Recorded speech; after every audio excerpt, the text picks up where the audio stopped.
We are about to start our journey in the world's oceans. This time we are in the Trias. The first animal we will meet is a carnivore. This time it is a lizardfish that awaits us.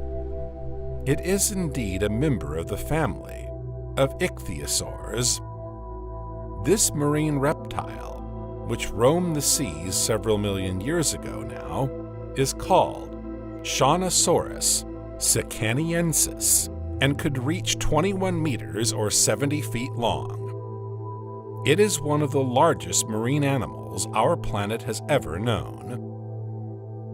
Let's get a little closer to admire the teeth of the reptile. The teeth are quite impressive, aren't they? You should know that the diameter of their roots is 6 centimeters or 12 inches in diameter. You can imagine with such teeth, our specimen is a beautiful baby of several tons. According to the last estimates, it could reach 20 tons to be more precise. It is therefore part of the great family of the largest marine animals of all time. But unfortunately for fish and other marine animals, he was far from being the only one to hunt in the open sea. We are now entering the Jurassic period, and the predator that awaits us is just as monstrous as the one we just left. The head of this predator alone is the size of a human, about 6 feet tall. His jaw is a real killing machine. He was at the top of the pyramid, and a hunter feared by all. This presentation probably doesn't say much, but I assure you that you have to see it with your own eyes. This is the pliosaurus. Its appearance, even at the somewhat distant distance where we are, is impressive. I'll let you imagine how you would feel if you were only a few dozen centimeters away from its side. Here it is approaching. I've given you the size of his head, but I haven't gotten to the other parts of his body yet. As you can see, he is doing pretty well in the water. This is thanks to his 4 fins. The front flipper is 2 meters 75, or 9 feet long. These 4 giant fins are necessary to move the 14 meters or 46 feet long and the 50 tons of this giant of the sea. It is a real sea monster. It dominates the area and reigns supreme. No predator would dare to attack him unless he has totally lost his mind. Observe its jaws. They are formidable weapons. He is equipped to kill. The first teeth located at the front are like blades, sharp and perfectly sharpened. They are long and wide. These teeth are used to seize the prey and never let it go. The following teeth are smaller, but just as impressive. They will shred and crush the prey. Once the mouth of the pliosaurus is closed on its victim, the latter has no chance of getting out alive. It never misses its target. As we have seen, and we will see again, water is a privileged environment for large animals. Their morphology is often a handicap on dry land. They have to compensate this handicap with different stratagems to survive. The bearing capacity of water makes things easier for them. They move more easily. This is the case of the pliosaurus. The water offers him a certain ease in spite of his weight and his size. However, its extreme measurements are also its only weak point, the lack of discretion for hunting. It is visible from afar with its imposing size. The pliosaurus has nevertheless more than one trick up its sleeve. Its fins are long, but they are also robust and powerful. Its visibility, which could be a hindrance to bounty hunting on board, is largely compensated by the speed of action it is capable of. Experts, scientists, and paleontologists have studied the skeleton of the animal and the morphology of its fins. According to their respective conclusions, the animal mastered swimming perfectly and could probably reach a speed of 30 kilometers per hour, or 20 miles per hour. It catapulted itself into the water and swooped down on its victim by surprise. From then on, it had no time to react and no chance to escape. Mosasaurs are one of the large marine reptiles that lived in the Cretaceous period. Most of the members of this unusual family have quite exceptional dimensions, but the biggest of them is Mosasaurus. 18 meters or 60 feet long, it terrorized the seas of the planet. It is an aquatic animal which, like the whales or the dolphins that you know well, breathed in the open air. It looks a bit like a giant monitor with turtle legs and a fishtail. Its dentition leaves no doubt about its diet. It is a carnivore. He is greedy, but the least we can say is that he is not difficult. It can also throw its devotion on a turtle, a squid, a fish, or even a member of the family of pliosaurs or pterosaurs. Fierce, fast, and aggressive, no rival could compete with him on his territory. Its imposing size, its power, and its terrible jaw got the better of the rivals who were foolish enough to attack it. Let's leave the Mosasaurus to meet another aquatic phenomenon. It also lived in the Cretaceous period, but it had already conquered the sea in the Triassic period. This time, it is an aquatic animal of a completely different kind that awaits us. If it is totally different from the previous ones, I don't promise you that it will be less scary. This one lived in the Paleocene era. To all those who have a phobia of snakes, prepare yourself psychologically and emotionally for what you are about to see. Boas, pythons, and anacondas are some of the largest specimens of snakes we know today. And they are without a doubt the sworn enemies of ophiophobes. But this snake that you are about to meet exceeds in every way everything you can know or see in animal reports. Facing you is the Titanoboa. Its vertebrae are at least 5 times bigger than those of the largest anaconda species in the world today. It exceeds it largely in length, but also in width, 80 centimeters or 30 inches in diameter. Can you believe it? The circumference of its body is gigantic compared to what we know of current snakes. Its weight is just as impressive. To give you a little idea on the matter, know that the giant anaconda is one of the heaviest. Its weight can reach 250 kilograms or 550 pounds. So, with this valuable information, can you deduce the weight of the Titanoboa? It can weigh more than 1 ton. It is indeed an aquatic snake. We have not yet mentioned the length of the snake, but as you can imagine, this too is beyond comprehension. It is almost 14 meters or 46 feet long. As you have seen so far, the big problem with these behemoths is their movement. It takes a lot of energy to move, but also a skeleton and an organism adapted enough to support such a load. For our Titanoboa, the only possibility to overcome the problem of its colossal weight is water. It is only in this universe that he can move without difficulty. On dry land, things would probably have been quite different, and the movements much more complicated. Scientists believe, after numerous studies on the skeleton, but also on its diet and its environment, that the snake had to live in an aquatic environment. There is no doubt that it had no shortage of prey, and it was spoilt for choice. He was an outstanding hunter, and he did not have many predators who could match his power and charisma. His jaw was impressive. He could certainly gobble up a man as easily as you gobble up a piece of candy. This giant of the sea is terrifying. You'd think it came straight out of the worst disaster scenarios of the seventh art.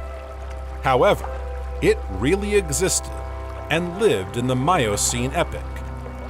Its predatory instinct and its aggressiveness make it terribly dangerous.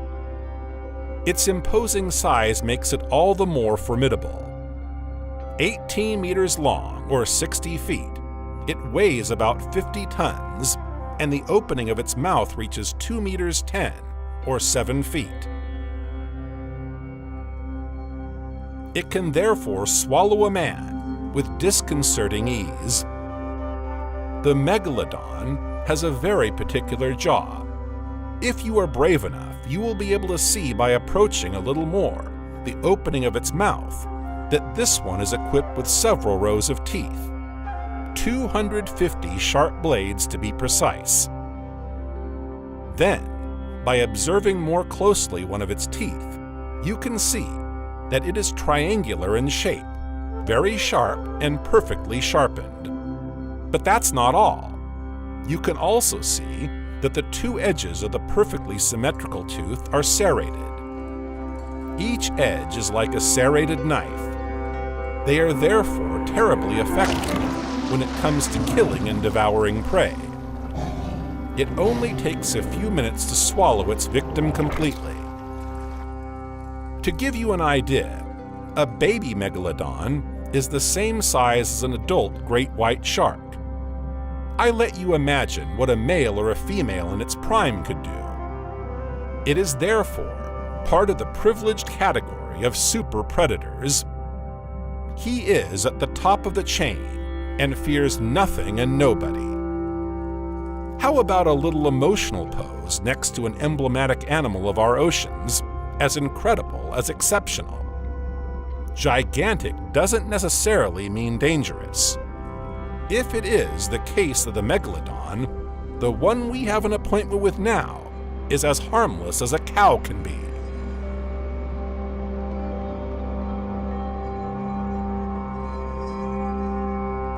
Come on, follow me. I'll take you to meet the blue whale. It is the largest mammal in our world today, but it is also the largest mammal that has ever lived on our planet.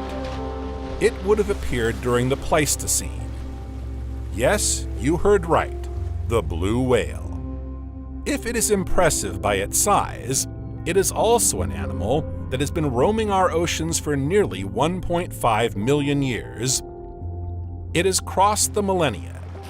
It has undoubtedly met prehistoric animals that are now extinct, and it has crossed all the eras until today, from the discovery of fire to the first trip to the moon, through the Roman conquest or the discovery of the New World. In each of these eras, the blue whale was there, sailing the oceans to the four corners of the planet. Today, threatened with extinction, it is an absolutely incredible marine mammal that has its place among the giants of our planet.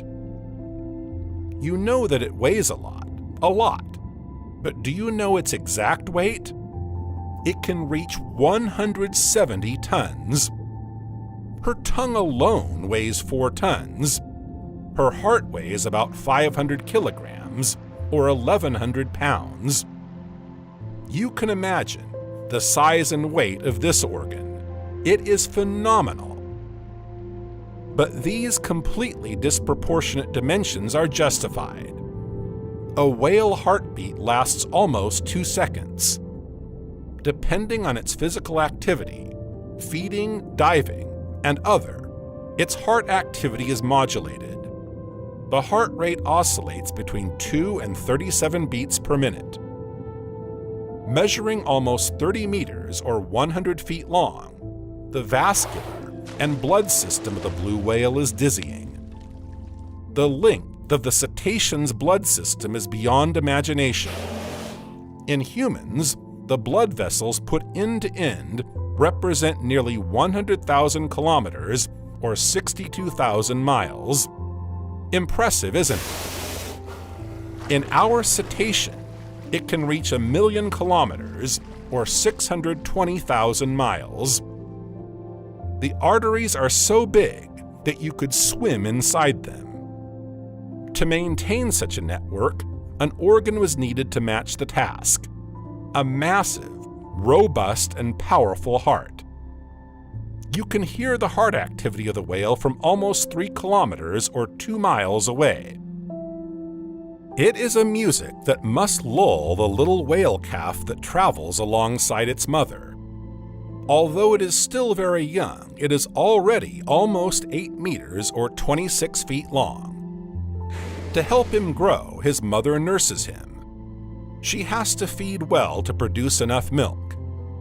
If the mother ingests more than 3 tons of krill per day, her calf needs almost 500 liters, or 130 gallons of milk daily.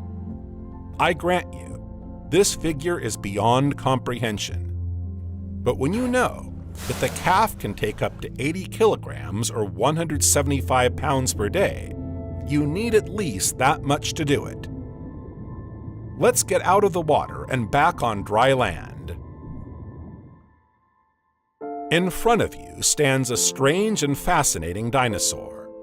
It is the Spinosaurus. I don't think there is a more surprising and frightening way to enter the Earth. Everything, absolutely everything in it is disproportionate.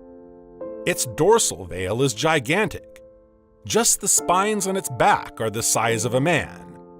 About 5 meters or 16 feet high, it is more than 16 meters or 52 feet long. Its mass is also incredible. It weighs at least 22 tons. And that's not all. In addition to its extraordinary dimensions, it is also a formidable land predator.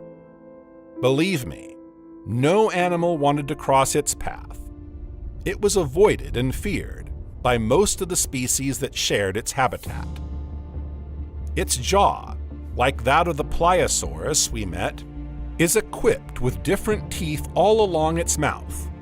The first ones, longer and conical, are used to seize, the others shred, chop, grind, and finish the work. Contrary to what one might think, it was not a land hunter, but an aquatic one. Did you notice an important detail on its back legs? No? Look closely and observe its feet in particular. Yes, they are webbed. At least this is what scientists have been able to determine as the most likely hypothesis in view of the shape of its skeleton. Our Spinosaurus thus travels in fresh water. At the edge of a river, on the bank, or even deeper in a river, the dinosaur starts hunting. If necessary, it uses its back legs to move through the water. What you can't see under its thick, scaly skin is its skull. Yes, it reveals a crucial point about the predator's hunting method. The bones of its skull, especially at the front of the nose, are dotted with small holes. In crocodiles or alligators, we find similar elements on the skeleton of the skull. They are foramens. If the similarity proves to be effective, then just like crocodiles, Spinosaurus was probably able to sense the different pressures at the water level and thus detect the presence and precise movement of a prey underwater. This is a major asset for hunting, but it is far from being the only one. The great specificity of the animal, besides its imposing size, is also its capacity to hunt in water and on land. It thus multiplies its chances of survival. On land, its teeth are still as efficient, but its long, sharp, and cutting claws are a great help to seize and maintain a prey on the ground. Let the carnivore enjoy his breakfast, and continue our journey on the continent. The dinosaurs we will soon see have many things in common. The first is on the time scale. They are all dinosaurs that lived in the Cretaceous period. Other well-known dinosaurs, such as the Diplodocus or the Brachiosaurus, became extinct in the Jurassic period. But the giants that we are going to observe managed for many of them to survive until the Cretaceous. The second common point of these dinosaurs is defined by their place of life. They all took advantage of the lush vegetation that covered the plains and forests of present-day South America. Among these unusual dinosaurs, we also find a third common point. They all belong to the sauropod family. We will also meet carcharodontids, which are also very impressive. But let's go back to our first group of dinosaurs. They are waiting for us with a firm foot, or rather with a heavy foot. The sauropods are the champions in terms of length and weight. They obviously have a large place in our ranking of the largest land animals that have lived on our planet. I propose you now to meet a small handful of them. Their charm should not leave you indifferent.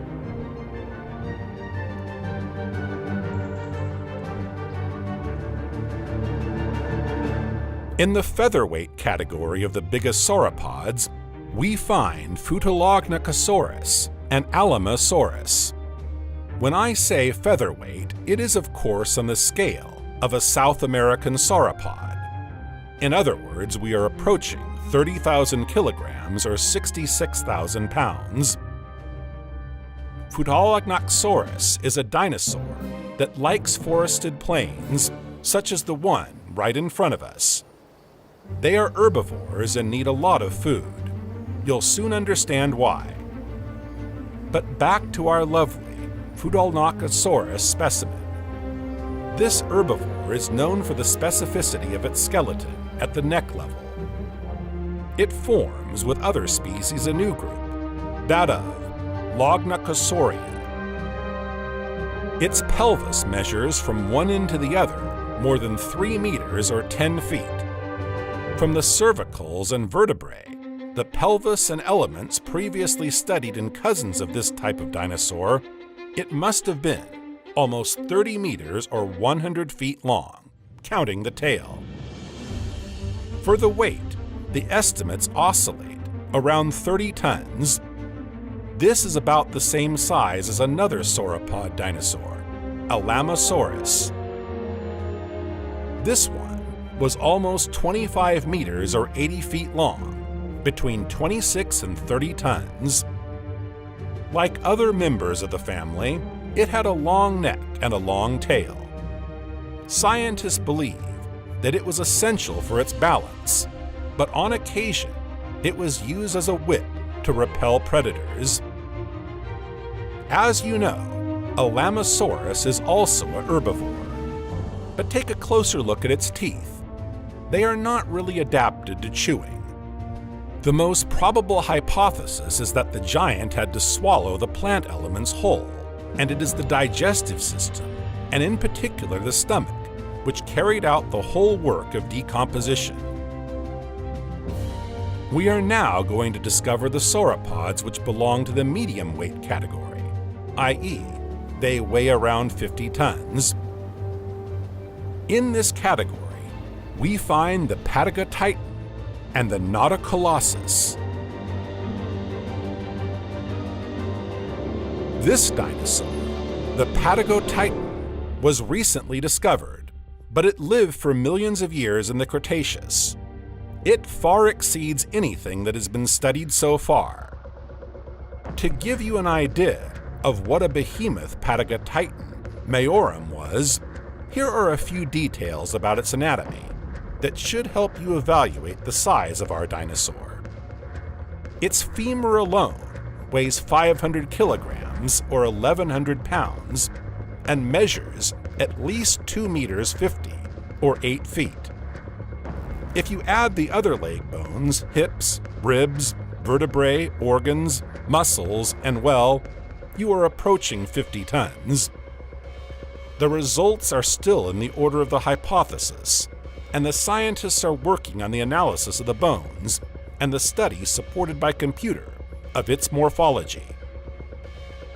In any case, this titanosaur is on one of the highest steps of the podium.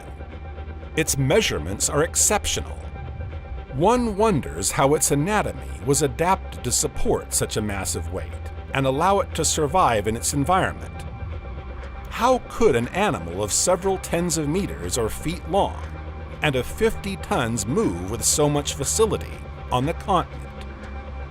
The past is definitely full of surprises and still holds many mysteries as we speak. Come on, let's not linger. We still have a long journey ahead of us. Let's go and meet our second specimen, the Colossus.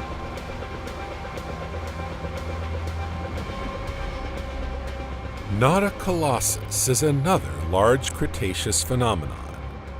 From one of the bones, the humerus, which is still 1.76 meters or 5.5 feet long, scientists were able to estimate its size from head to tail tip. It measures a little more than 25 meters or 80 feet, and its weight is estimated at around 60 tons. An animal of this size and with such a colossal mass must have shaken the ground with every step. Imagine if they were still alive today. We already feel so small in front of an elephant, a giraffe, or a lion. How would we feel if we were to cross paths with such an extraordinary animal? Such measurements seem completely unbelievable, at the limit of our understanding, and yet the fossils speak for themselves. They tell us their story and allow us to realize how the animal kingdom, several million years ago, was completely different from what we know today. We have two more sauropods to meet. They are the biggest of all. Yes, there is an animal even bigger than the Pataga titan.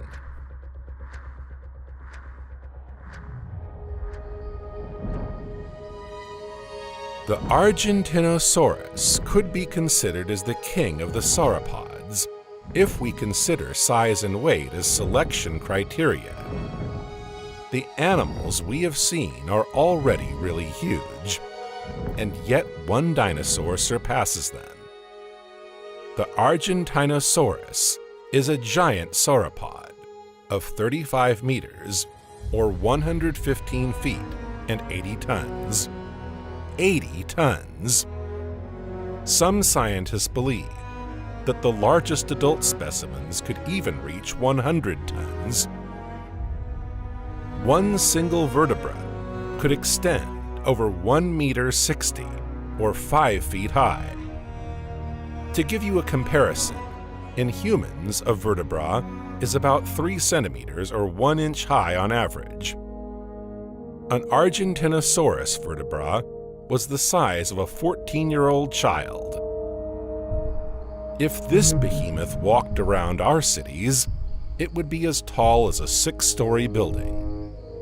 It would take 3 buses parked one behind the other to represent the length of the entire sauropod. From the tip of its head to the tip of its tail, the Titanosaurus measured up to 35 meters or 115 feet long and more than 8 meters or 26 feet high. To meet its energy needs, knowing that it is a herbivore and must therefore eat more to cover its needs, scientists and researchers have estimated the amount of food necessary for the survival of such an animal. It seems that the Titanosaurus had a very big appetite. It had to ingest 400 kilograms or 250 pounds of vegetation daily. Moreover, it lived in herd. After their passage, there was not much left of the beautiful and large South American forests. His long neck was used to reach the big conifers, but he could also sweep the ground and feed on small bushes or ferns. Since it probably didn't use its teeth to chew for a long time either, it was the stomach that did all the work. Argentinosaurus sometimes swallowed stones to aid digestion. These stones are called gastroliths. Mixing the plants in the stomach with the stones allowed them to be crushed. After swallowing a few hundred kilos of vegetation, the dinosaur could go and cool off and drink a few liters of water at the edge of a river or lake. But to drink was also to take the risk of being attacked. While drinking, the sauropod is in a weak position and becomes an easy target. This is the case for most large animals, such as giraffes. Predators know this and take advantage of this time to satisfy their predatory instinct and go on the offensive. One would think that its size and stoutness were an asset against predators. No animal would dare to attack a giant, right? But contrary to what one might imagine, large sauropods were regularly attacked by predators standing in ambush. The size is imposing, yes, but it is a dinosaur exposed to all bites. If sauropods are undoubtedly the most imposing specimens in the history of our planet, other classes and families of animals deserve to make a small appearance in this journey on the land of giants. This is the case of the next dinosaur that awaits us. A little hint before meeting him? He was one of the most feared predators of the Argentinosaurus. I let you imagine what kind of dinosaur could be to be able to attack an animal of almost 80 tons.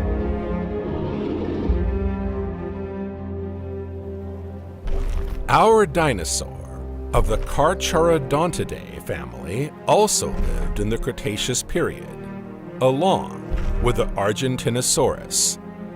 It is undoubtedly one of the largest carnivorous dinosaurs known, with its 13 meters or 43 feet long, including 2 meters or 6.5 feet for the head alone. Its measurements are still only estimates, but we know that they are quite close to reality. Such dimensions, it makes you dizzy. In view of the bones found, everything led us to believe that the animal could reach about 4 meters or 13 feet high. Its femur is close to 140 centimeters or 55 inches on its own. Its weight is estimated between 6 and 8 tons, which makes it an impressive predator. It is bigger and faster than the Tyrannosaurus rex, well known by the general public. If he was faster, according to the study of his skull and the analysis of different parameters more complex, he was also less intelligent than the T-Rex. In recent years, scientists have made new discoveries and brought to light new elements about this dinosaur. They started their investigations with only 2 skulls and a few bones. Then, they discovered a 3/4 complete skeleton. We were thus able to learn more about it and confirm the hypotheses on the size and mass of this exceptional predator. Inside its skull, we can clearly see the elements that allow us to affirm the presence of very powerful biting muscles. The bite was thus formidable for the preys which crossed its way. We can also see very pronounced olfactory regions, which suggests that the predator had a very good sense of smell. It used this sense to flush out animals, then relied on its speed of action to take its victims by surprise. Gigantosaurus's teeth are just as impressive as its hunting technique. flat and serrated, they are strong, powerful, and sharp. When the colossus grabs its prey, it slices through the flesh with ease. Many predators gnaw on the bones of their prey. Hunting parties require taking risks for one's own survival and require a lot of energy. When hunger strikes, carnivores will do whatever it takes to get food and will not waste it. They kill to eat and not be eaten. But there are also times when the bones are far too big and strong to fail under the fangs of their attackers. This is the case of our Gigantosaurus, which could not overcome the bones of the Argentinosaurus. Remember the length of a simple vertebra, 1.60 meters or 5 feet high. A femur is nearly 2.5 meters or 8 feet long. Imagine the circumference of such a bone. No tooth could get through it. But the Gigantosaurus adapted perfectly to the situation. It favored soft tissue. After attacking the muscles or severing a tendon to prevent its victim from fleeing, it had only to bide its time. A herbivore thus weakened, without being able to move or benefit from the protection of the group, is doomed to die. Another animal hunted sauropods. These are the Mapasaurus. The Mapasaurus also hunted herbivorous colossi, but their tactics are a little different. They probably use the technique of hunting in groups. Some paleontologists have found traces of several individuals very close to each other. These elements lead us to believe that in order to defeat the largest sauropods, unity was the key to strength. Mapasaurus may not have been the largest of all predators, but it was well over 10 meters or 30 feet. Moreover, it was taking on the biggest dinosaur of all time, so it deserves its place here. The teeth of Mapasaurus are quite similar to those of Gigantosaurus.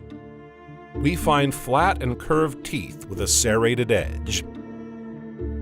If this dinosaur probably did not hunt alone, but in groups, it still had to be perfectly equipped for predation. Thanks to their powerful jaws and sharp teeth, they took turns biting the herbivorous mastodon. Weakened, the bites assailed him from all sides. The sauropod did not know which side to defend himself. As a result of this attack, the sauropod finally fell. The giant gave up the game. Not being able to move anymore to eat or drink, he runs to his loss. He will die no matter what. The end will only be faster. He loses too much blood. He suffers the full force of the terrible consequences of his gaping wounds. Nor is he immune to the infections that will lead to his certain slow and painful death. For the Mapasaurus, there is no question of missing this opportunity. As he waits for the last breath of his prey, he watches for the moment when he can finally satisfy the hunger that drives him. After such a fierce and relentless fight, I think it's time for us to leave and look for a more peaceful land, don't you think? How would you like to come face to face with a Titanoceratops? The idea of a tent? Then let's go. This Cretaceous herbivore looks a lot like the Triceratops, but this one is much more imposing with its 6 tons and 7 meters, or 23 feet high. We have mentioned much bigger and taller dinosaurs that were well over 10 meters or 33 feet. But I believe that Titanoceratops is worth a visit anyway, because one detail of its anatomy is gigantic. Here you are in front of the horn of Titanoceratops. It's quite something, isn't it? Even if it is only a herbivore, it is still impressive. He has a deep look in his eyes, and he is very charismatic. It must be said that the Titanoceratops is not quite a herbivore like the others. It has a formidable weapon of defense, its horn.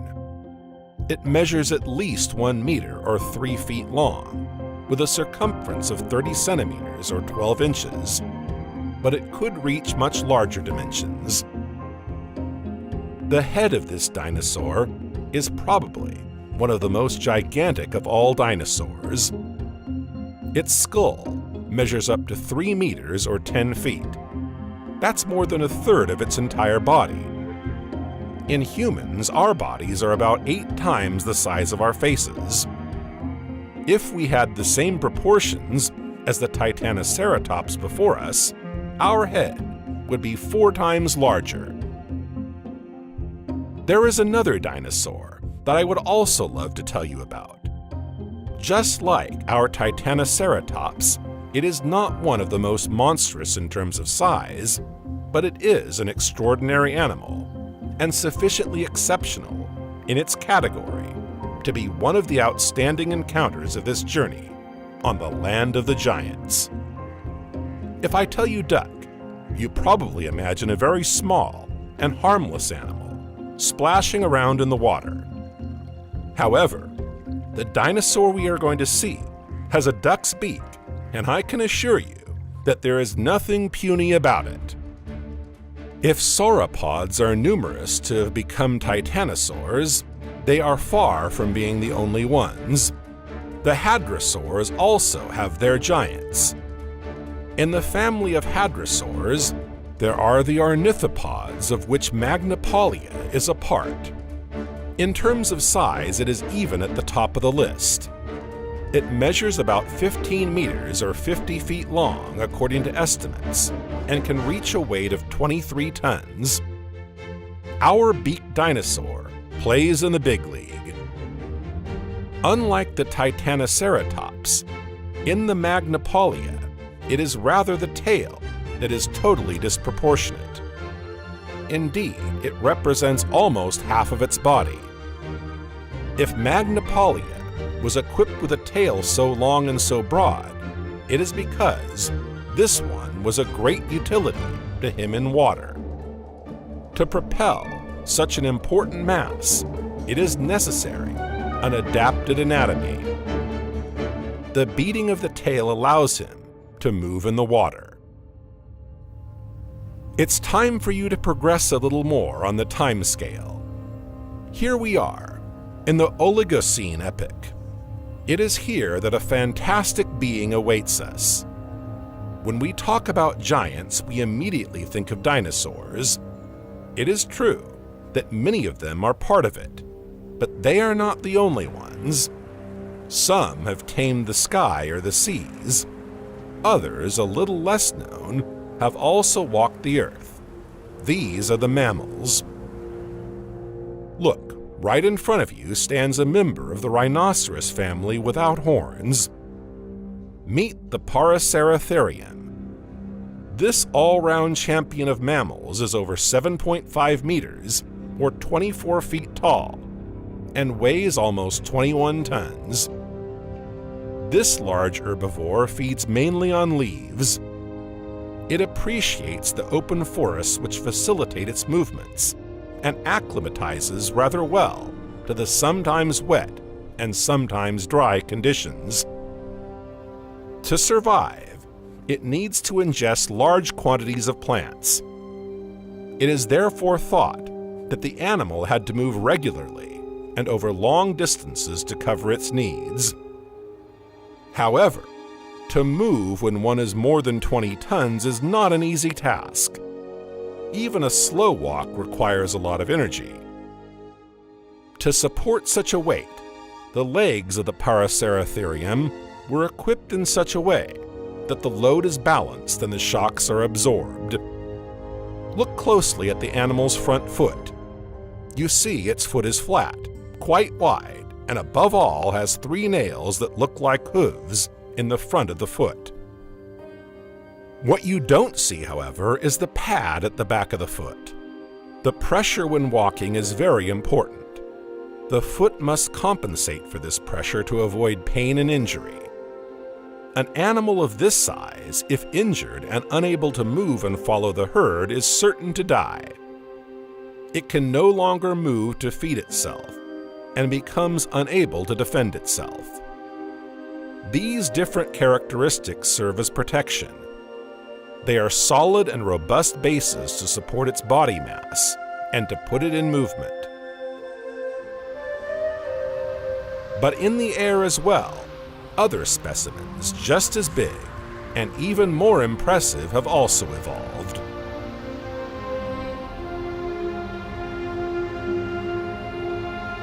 "70 million years ago, pterosaurs, the famous flying lizards that are similar to dinosaurs, were parading in the sky. These winged lizards are a major evolution in the world of living things. If the animals reigned largely in the ocean, but also on the land, this time their fief is the sky. They are the first vertebrates to be able to move by flying. Some of them were still very clumsy or poorly equipped for flight. But over time, they were able to acquire new skills and survive, thanks to their ability to fly.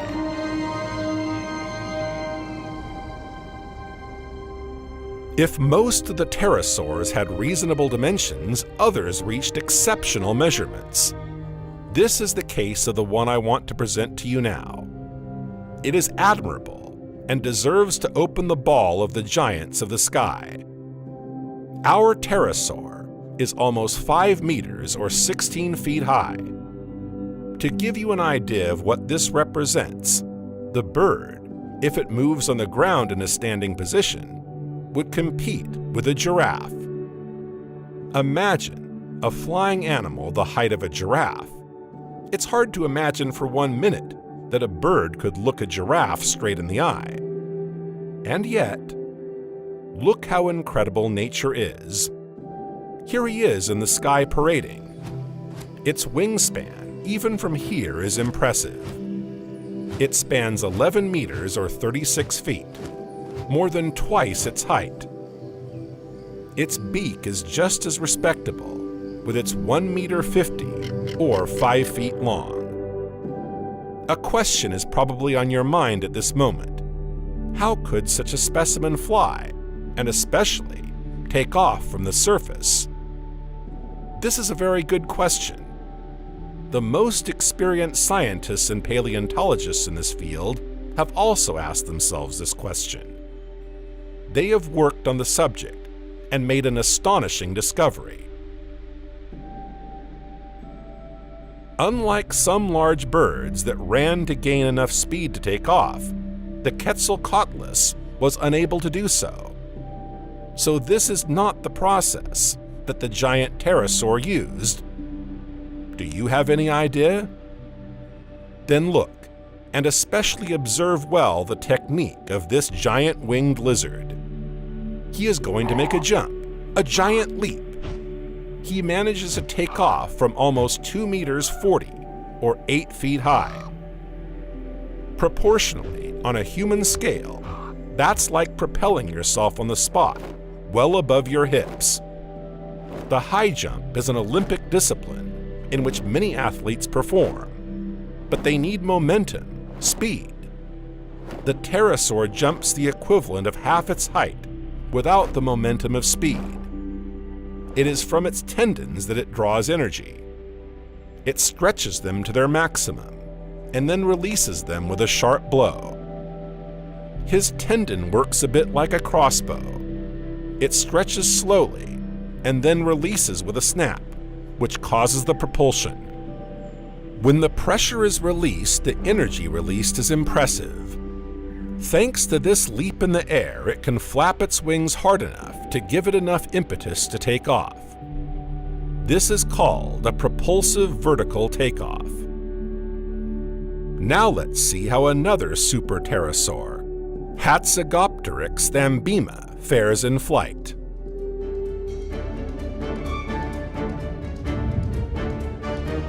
Hatzegopterus thambema is about 13 meters or 43 feet long.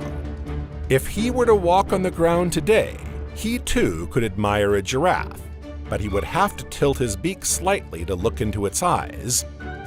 He was about 7 meters or 23 feet tall. On the ground, it is already an exceptional bird, but it is even more impressive when it opens its wings. It deploys nearly 12 meters or 40 feet of sail. It took at least one pair of wings this huge to move the 300 kilos or 660 pounds of this pterosaur. But tell me, isn't there something else that strikes you about this animal? We've talked a lot about the body proportions of some dinosaurs. Look at the size of the head in Hatzegopteryx. How long do you think it is? It's hard to estimate, I'll give you that. So I'll give you the answer. The head of this giant pterosaur is more than 3 meters or 10 feet long. In the entire history of sky animals, as far as we know, no animal capable of flying has ever surpassed the pharaonic dimensions of Hatzegopteryx thambema. Another great flying reptile invertebrate was Piscivorous, just like the Quetzalcoatlus that we met earlier. It is the Ornithocheirus. With him, the skeleton is much more adapted to the flight. It was therefore capable of some feats in the air, although, like the previous animals we met, it hovered most of the time. Its musculature is not sufficiently developed and powerful to make it fly. It took advantage of the warm air currents to move in flight. He also used another part of his body to navigate. What do you think it was? If I tell you that this part of the body is used as a rudder, and that its shape lends itself perfectly to it, does this clue put you on the way? Yes, it's the crest of its beak. Its wings were made of a membrane of thin skin, stretched and located between the front and the back legs. They could reach 5 meters or 16 feet. The hind limbs are longer and the bones are hollow, like those of our current birds, which considerably lightens the skeleton. It still weighs between 20 kilograms or 44 pounds. Besides being a pretty good pilot in the air, it was also a formidable hunter at sea. Its long jaw is equipped with vertical teeth. They are real harpoons designed for fishing. Another specificity of this pterosaur is its migration. We could see that some herbivores moved in herds, or that carnivores hunted in packs. According to the bones found in the United Kingdom, but also in Brazil, it seems that our Ornithocheirus is migratory.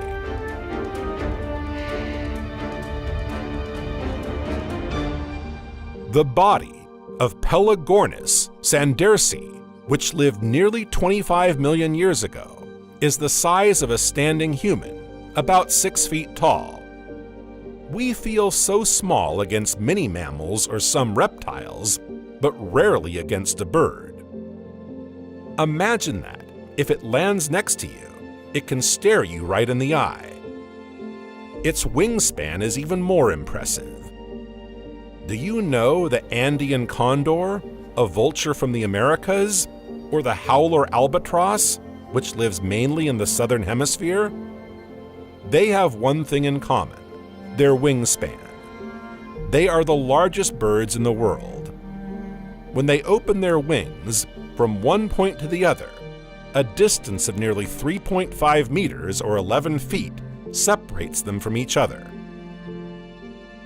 Yes, both would pass under a single wing of the Pelagornis sandersi, and it would take 2 Andean condors to compete with it. The Pelagornis sandersi has a wingspan of over 7 meters or 23 feet. To give you a comparison, it is the equivalent of a hang glider. Given these measurements, you might think that the weight must be proportional to its size and that it must weigh a lot on the scale. But in this case, would it have been able to fly? No, of course not. Although his size was probably a handicap, and he was neither very fast nor very agile, he was still a flying animal. It could glide over the sea and play with the currents in the sky. The study of the bones found reveals that its skeleton was hollow. This bone specificity allowed it to become considerably lighter, at least enough to fly. Scientists think that it must have weighed less than 25 kilos or 55 pounds. There are two things you need to remember about this giant of the sky: its flying technique and its teeth. They are both related to its survival. Let's study the first one. Its flight technique is similar to that of the howler albatross. As you can see, it hovers over the water. As you can see, it is not for nothing that it flies over the seas in this way. Its breakfast is a few meters below. The Permian-Triassic feeds essentially on fish. It is in particular thanks to its teeth, which are similar to those of a crocodile, that it can seize, tear up, and swallow its prey. To glide in this way above the waves, the Permian-Triassic uses the technique of gradient flight. This is a flight technique that allows to gain energy by repeatedly crossing the boundary between two air masses with distinct speeds. The lift of the air allows you to glide long enough to fish and find food. Most of Pangea is now assembled, with the exception of North China and Southeast Asia. The shape of Pangea at the end of the Carboniferous is that of a closing C, almost that of a D. This is a far cry from the position of the continents we know today. At the time, there were two major oceans, Panthalassa and Paleotethys, located within the sea formed by Pangea. But minor oceans were also formed as the position of land masses evolved. These include the Prototethys, closed by the collision of the North China microcontinent and Siberia, the Rheic Ocean, closed by the collision of North and South America, or the shallow Ural Ocean, closed by the collision of Baltica and Siberia. This intense terrestrial activity has not only changed the face of our planet, it has also led to major climatic upheavals.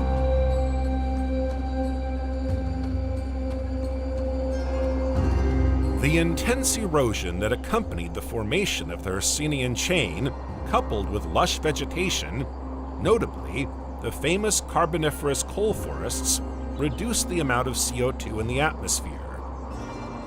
We'll take a closer look at how the coal forest, the mountains, and the fallen carbon dioxide are closely linked when we have a chance to explore the forest.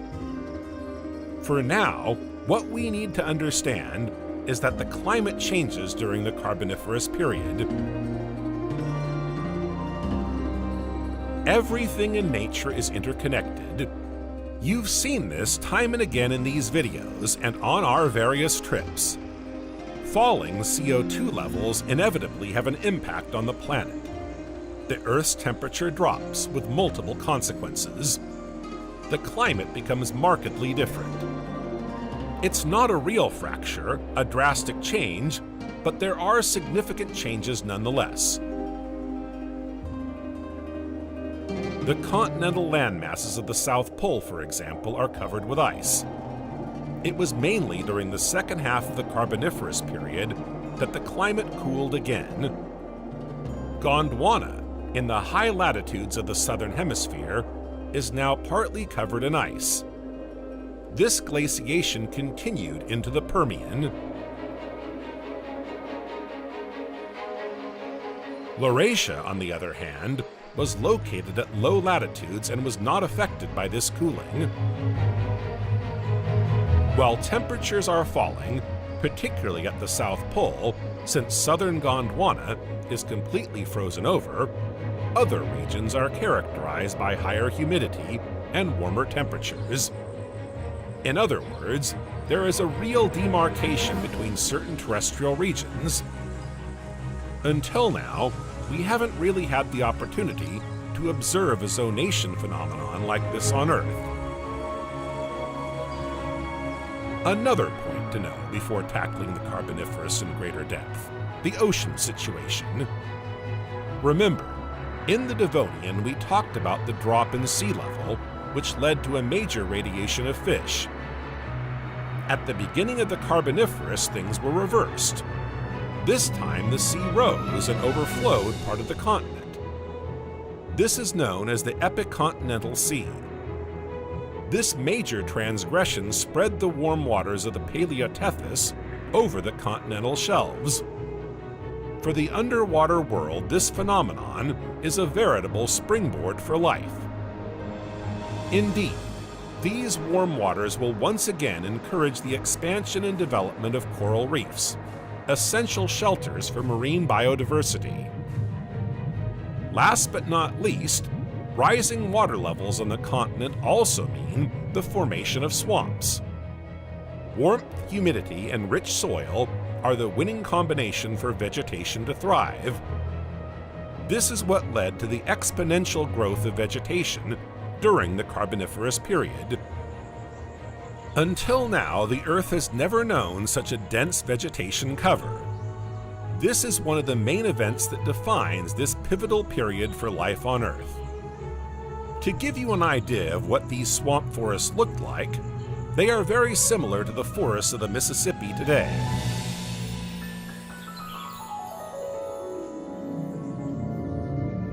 You're no doubt eager to learn more about these forests, and you'd like to understand what defines the famous coal-bearing forests of the Carboniferous period. But the call of the forest will have to wait a little longer. To understand this new world, we need to follow certain key stages, both in terms of evolution and land-based activities. Is it not through the rising waters that everything began for the forest?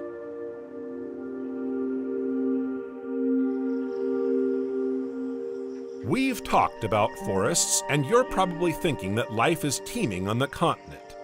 But we're at the very beginning of the Carboniferous period, and you should know that it's not quite there yet.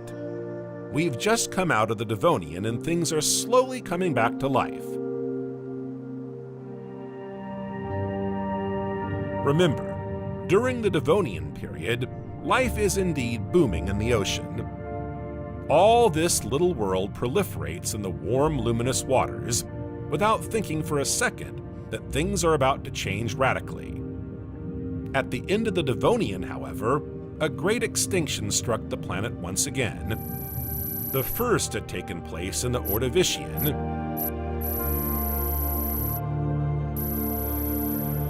Geological and climatic changes and other upheavals due to major terrestrial activity wiped out thousands of marine species. Contrary to popular belief, this extinction was progressive rather than brutal and radical. It took place over tens of thousands of years. But the consequences are there for all to see. 75% of marine animals have disappeared. At that time, the Earth was occupied by a single continent, located at the South Pole, while a string of islands and archipelagos stretched out at the equator. All the rest was just an immense ocean. On land, life was almost non-existent, apart from near the coast and in wetlands. A few insects and a few tetrapodomorphs tried their hand at life on land, but nothing had yet been gained for these first settlers. It has to be said that the environment at the end of the Devonian was still rather hostile, and conditions were not really ripe for the arrival of living creatures. At the gateway to the Carboniferous, the situation is still much the same. Life on land is still a long way off. Under the ocean, on the other hand, life is beginning to reassert itself and adapt to the various changes. As has been the case since our first voyages in the Cambrian, life is rich and abundant once again. Sponges, corals, brachiopods, nautiloids, and of course fish of all kinds enjoy this new underwater haven.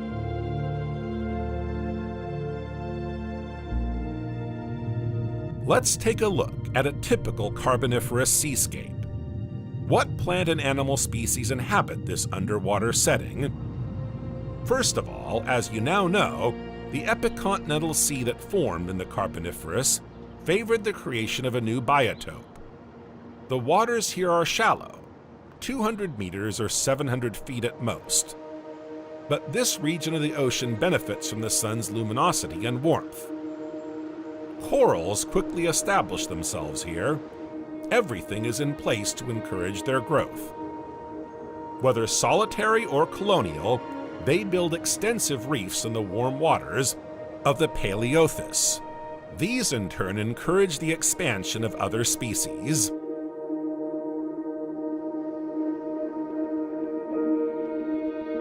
Brachiopods such as this Productus greatly appreciate this marine region. It lives and feeds on the seabed. The small spines that can be seen in the dorsal valve are not a defensive weapon against predators. For that, the shell is the only protection it has. The spines, on the other hand, are useful for holding on tightly to the bottom. In brachiopods, these spines can be more or less prominent, depending on whether the substrate is muddy or hard. The genus Productus was quite diverse in the Carboniferous. Here we see a Productus giganteus, here a Productus subaculeatus, and over there a Productus cora or a Productus punctatus. The giganteus is undoubtedly the most exceptional of these. Scientists believe it to be the largest brachiopoda ever to have lived on our planet. It could reach 30 to 35 centimeters, or 13 inches. Like the other members of its group, it naturally occupies the seabed, preferring shallow, muddy waters. Aside from this preferred location, this brachiopod adapts to all regions. It can be found in Europe, Asia, and North Africa. Buried in sand or mud, its imposing size, weight, and sturdy spines give it great stability in the water. Waves do not prevent it from remaining firmly attached to its substrate. Unable to move, this sessile animal has a diet adapted to its own physical limitations. It feeds by filtration to extract suspended phytoplankton. For this reason, it settles in shallow waters that take full advantage of the sun's rays. Its favorite food, phytoplankton, thrives here. To extract these planktonic particles, it uses an organ called a lophophore. The lophophore surrounds the mouth. It's a highly efficient system, a real collector of suspended particles. The lophophore is made up of tentacles and can take on a variety of shapes: ring-shaped, horseshoe-shaped, or coiled. It's hollow and silated, so it can catch particles.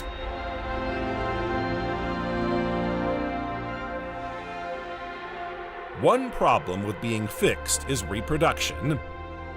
In Giganteus, scientists believe that gametes are released into the water column. Other suspension-feeding sessile animals are the blastoids, notably the yellow blastoid, such as Orifocrinus, and the crinoids, such as the red crinoid.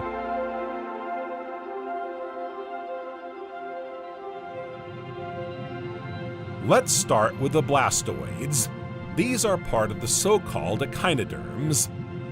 The echinoderm is characterized by a body protected by a set of interlocking, firmly welded limestone plates.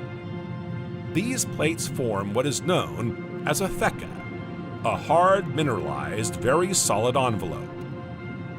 In these animals, the mouth is in the center, but all around it, like petals around a flower pistil, are mouth depressions. These have two important roles to play. Firstly, they support the filtering organs called bronchioles. Secondly, they also contain the animal's respiratory pores.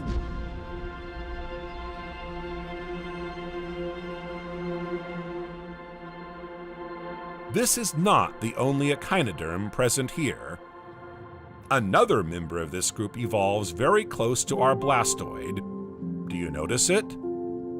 It has a very distinct shape and blends in so well with the scenery that you could walk right past it without thinking for a second that it's an animal. In fact, it looks more like a plant, but if you get a little closer, you'll see that it's actually a marine animal with an articulated limestone skeleton. It also has a kind of root to anchor itself to the ground, and a calyx with long, flexible arms to filter the plankton it feeds on from the water. Or should we say, feed on in the plural, since they rarely live in isolation from one another. Have these precious clues put you on the right track? This famous echinoderm, the king of camouflage, is a crinoid, and more precisely, right in front of us is a red crinoid. The filtration system of crinoids is quite different from that of blastoids. They filter seawater by fanning out their arms. They then transport the plankton to their mouths by means of tiny cilia covering the arms. These cilia are called pinnules. Depending on the species, the arms can measure up to 50 centimeters or 20 inches long. Here we can estimate a length of 30 centimeters or 12 inches. Unlike other parts of its body, the crinoid's pinnules are soft. They are the only part of the body without a calcified skeleton, to ensure flexibility of movement and therefore perfect optimization of filtration. And as if that weren't enough, to be sure of winning every time, these pinnules secrete a sticky glue. A formidable plankton magnet, this ability enables it to find food in abundance in this sunny part of the ocean. But in the sea, there are still a multitude of animals of all shapes and sizes to be discovered.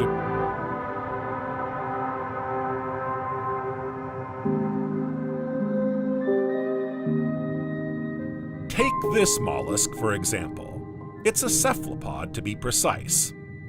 You may remember that this genus, the gonionites, diversified greatly during the Devonian. This continued into the Carboniferous. In fact, this is the period when they developed and diversified the most. Gonionites are marine animals with shells.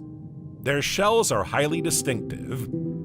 Unlike others, they have several chambers within the shell, separated by zigzag-shaped sutures. If you look closely, you can see that one of these chambers is larger than the others. This is where the cephalopod lives. But the other chambers, while not used as living quarters, do have their uses. Each of them, filled with gas, plays a hydrostatic role. Thanks to this physical property, gonionites can swim in open water and maintain a pressure balance as required. They are said to be tectonic. Unlike plankton, nekton can swim, even against the current. On the other hand, they are far from being able to compete with fish. They are not equipped for fast swimming, nor are they renowned for any particular skill. But that doesn't seem to bother him in the least. He is adapted to his condition and sets off in search of food. Sight is his guide. The cephalopod has two rather well-developed eyes. It also has tentacles, no doubt useful for feeding. This, at least, is the hypothesis put forward by paleobiologists. In fact, despite the few fossils in the possession of museums, scientists are faced with an unanswered question when it comes to the lifestyle and diet of gonionites. There are no sufficiently convincing clues that these animals had a benthic lifestyle, for example. There is very little evidence to support a reliable hypothesis about the diet of gonionites. The only thing we can be sure of is that they lacked the calcified, beaked jaws of some of their relatives.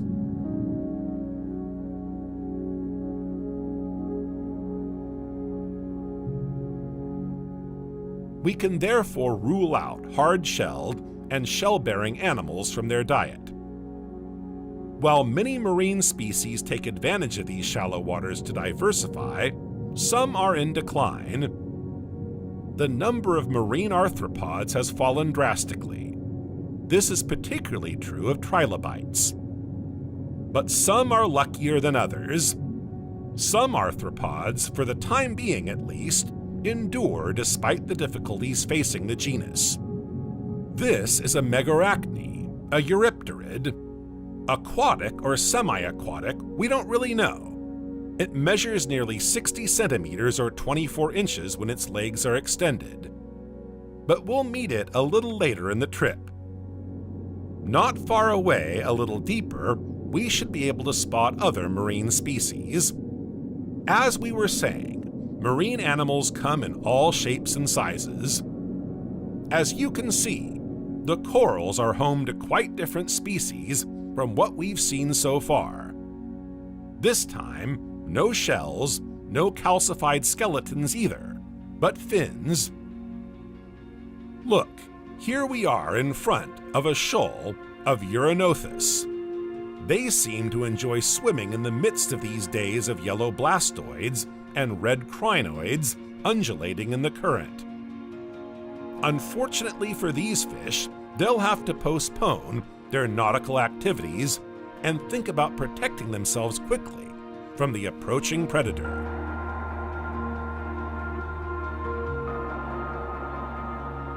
The mastodon you see now is a member of the Stephacanthus genus. If we have doubts about the diet of the gonionites, we know pretty well the diet of the predator that will follow, Acmonistion zangrelli. Stephacanthus is an extinct genus of primitive holocephalus. It is one of the first cartilaginous fish to have lived on our planet, along with Cladocelicae and Gladbachus. This makes it one of the oldest sharks on the planet. But this prestigious title doesn't seem to dampen his ardor. He's on the hunt. Stephacanthus is a predator that thrives in both fresh and salt water, where we also find ourselves. Measuring up to 2 meters or 7 feet for the largest, it is quite similar to our contemporary sharks. Its name means anvil shark. As you can imagine, this name is inspired by its distinctive morphology. You can clearly see the anvil-shaped fin on its back. However, this is not the case for females. Only the males display this prominence. Why did males have this distinctive dorsal fin?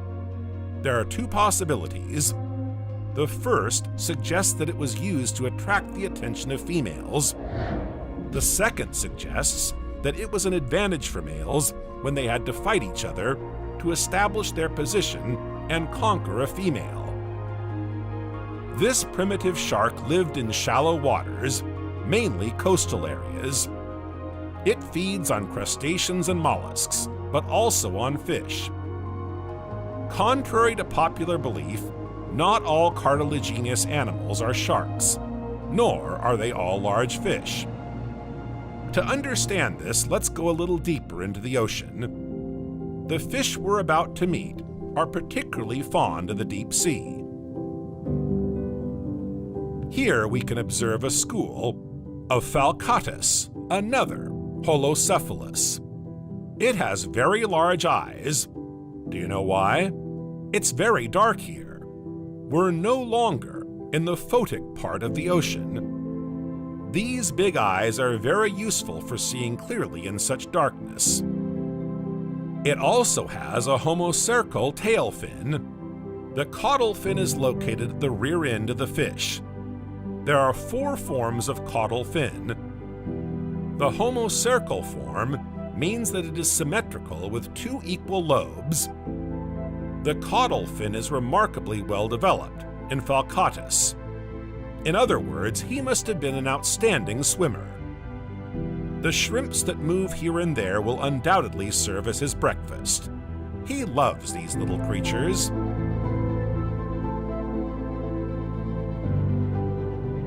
Before leaving, did you notice anything else peculiar about him? The thorn. You're probably wondering what that thorn on his back is for. Is it really just for shrimping? No, it's something else. Like our previous shark, Falcatus also has a very distinctive sexual dimorphism. Only males have this dorsal fin, with a sort of spine projecting forward. Now it's time to head back up to the light.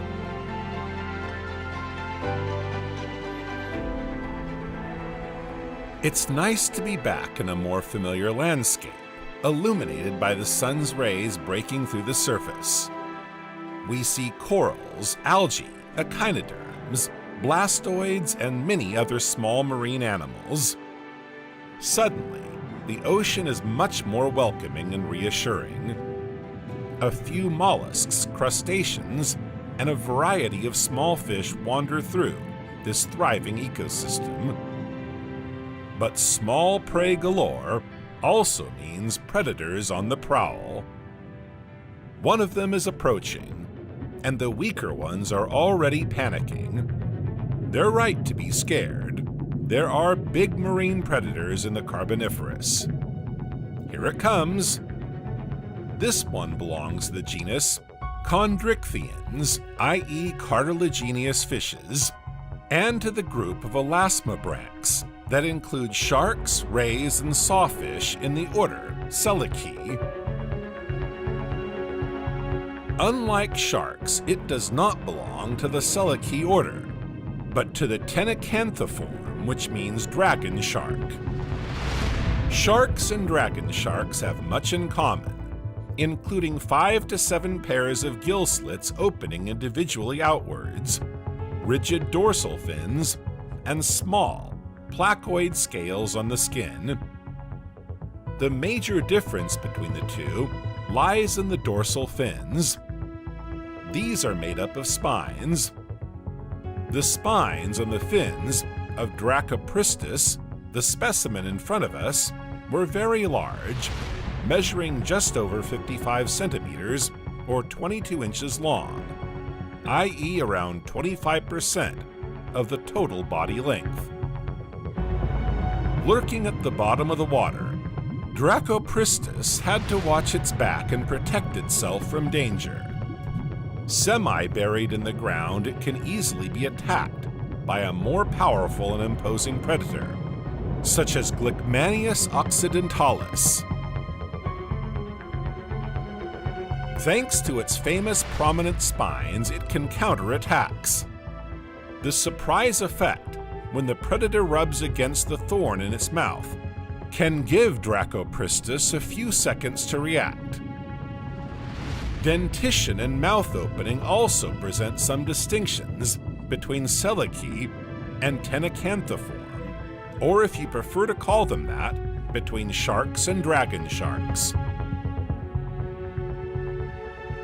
Let's take the dentition of Dracopristis as a control for our comparative study.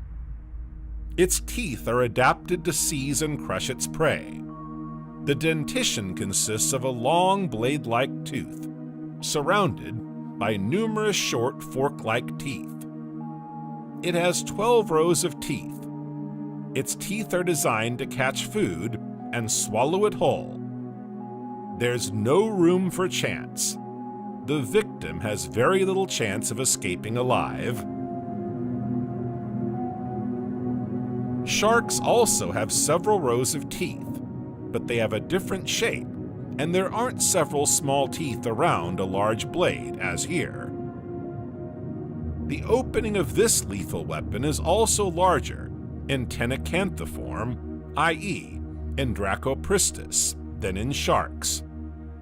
On the other hand, it is less flexible.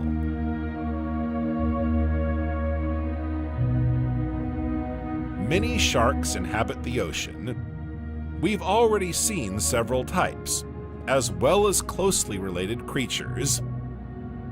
Sharks appeared much earlier, in the Ordovician period, but they never managed to make their mark against other predators.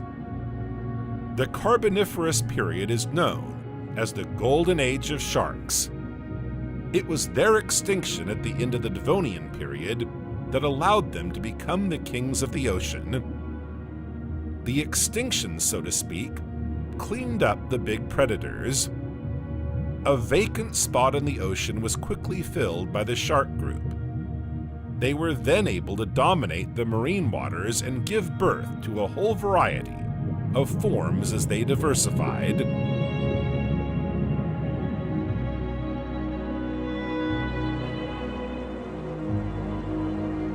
While all the species we've seen so far live underwater, others haven't managed to choose between land and sea.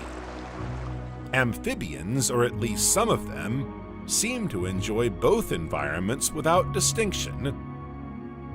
It's with them that we'll be making our transition from aquatic to terrestrial life. We'll be taking our first steps on land, but for some time to come, we'll be avoiding going deeper into the continent. It's too early to survive in these distant lands. The forest hasn't hatched yet. It's dormant. It's getting ready. In the meantime, let's continue our journey along the coast and through the swamps.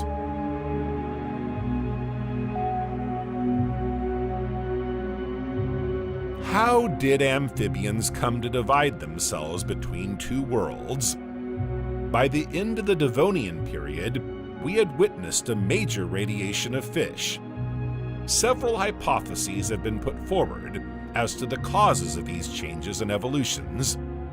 For them, answering the call of the continent had become inevitable for a number of reasons.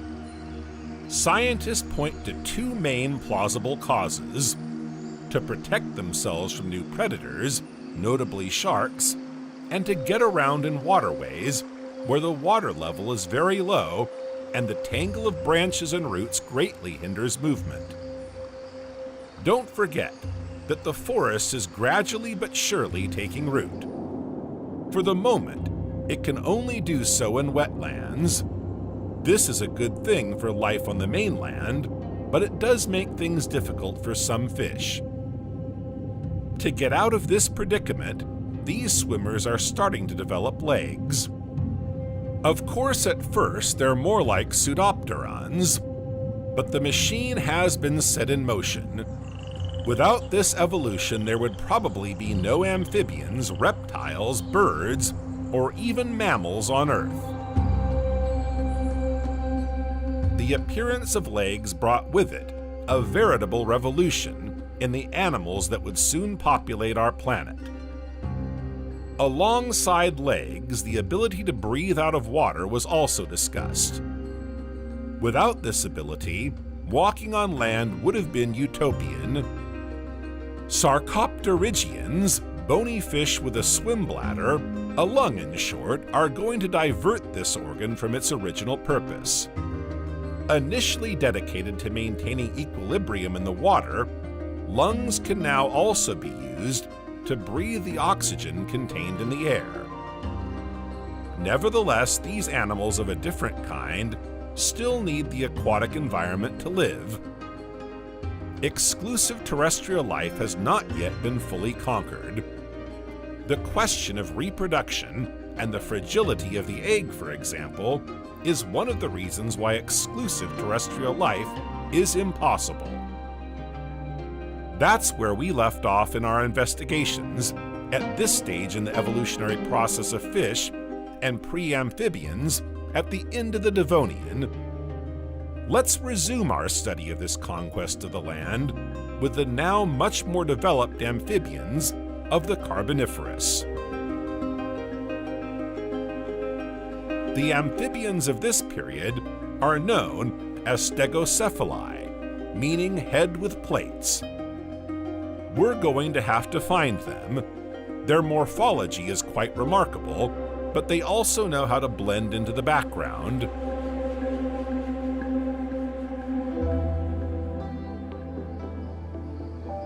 Let's start with a rather terrestrial animal, which we're sure will be easier to flesh out. This is Balaenoptera woody. It feeds on insects.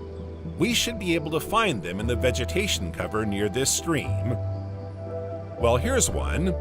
It's barely 20 centimeters or 8 inches long, but you can clearly see its long body, legs, and head. It's precisely at the back of its head that it has a large tympanic opening. This means that its hearing is well developed, even in the open air.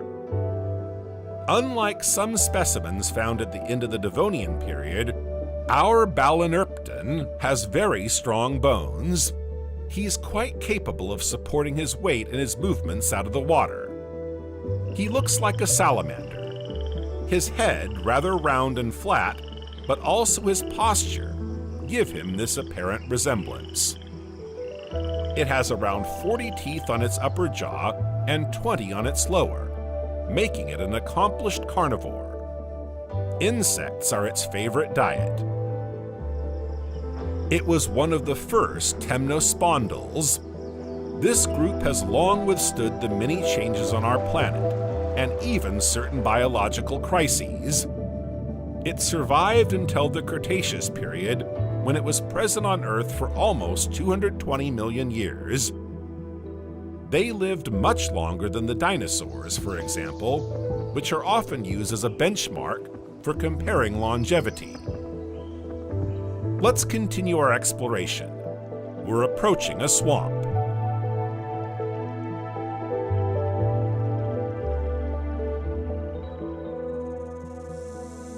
Unlike the first, this one has no legs. It lost them as it evolved.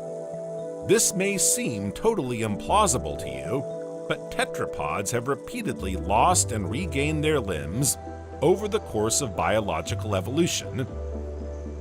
Life knows how to adapt when necessary.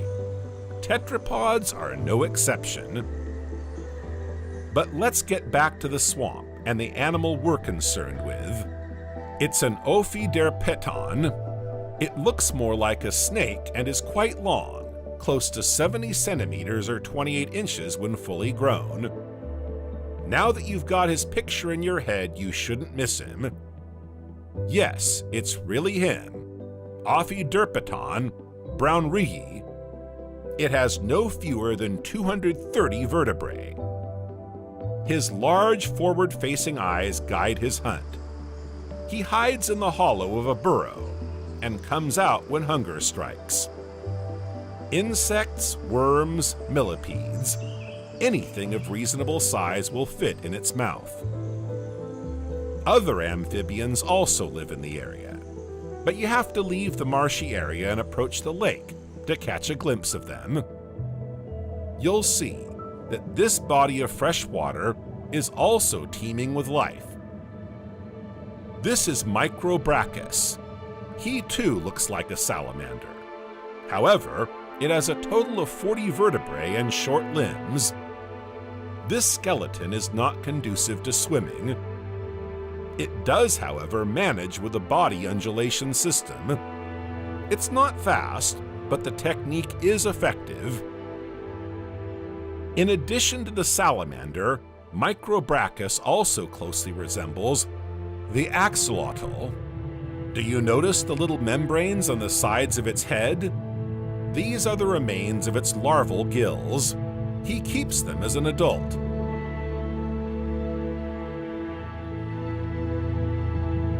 A little further on, we can see Amphibamus grandiceps. This time, at first glance, it's clear that it belongs to the amphibian group. The body is stockier and the head more triangular. It measures around 20 centimeters or 8 inches. When you look at its skeleton, it's easy to see how it can move. Its legs and long clawed toes help it to move on the ground. In the water, it's the tail that stands out. It's shaped like an oar and becomes a precious asset for getting around in open water. So it has 2 possible means of locomotion. He juggles between one and the other according to his needs. I'd like you to ask yourself about these 2 possibilities. Why live both in the water and on land? They have legs and lungs, so why don't they conquer the ground out of wetlands, lakes, rivers, and swamps? Every animal ability in nature has an origin, a raison d'être. If these animals preserve their aquatic and terrestrial abilities, it's for a good reason. The survival of a species depends on more than the availability of food. Without food, there is no energy. Without energy, the body withers and dies. But the survival of a species also depends on its ability to reproduce. It must be able to reproduce under the right conditions and multiply births so that the younger generation replaces the older. But for these animals, nothing is simple at the moment. Without the aquatic environment, embryos cannot survive. Another major revolution is now underway to counter this problem facing nature: the amniotic egg. To understand this revolution, we need to take a closer look at the amniotic egg.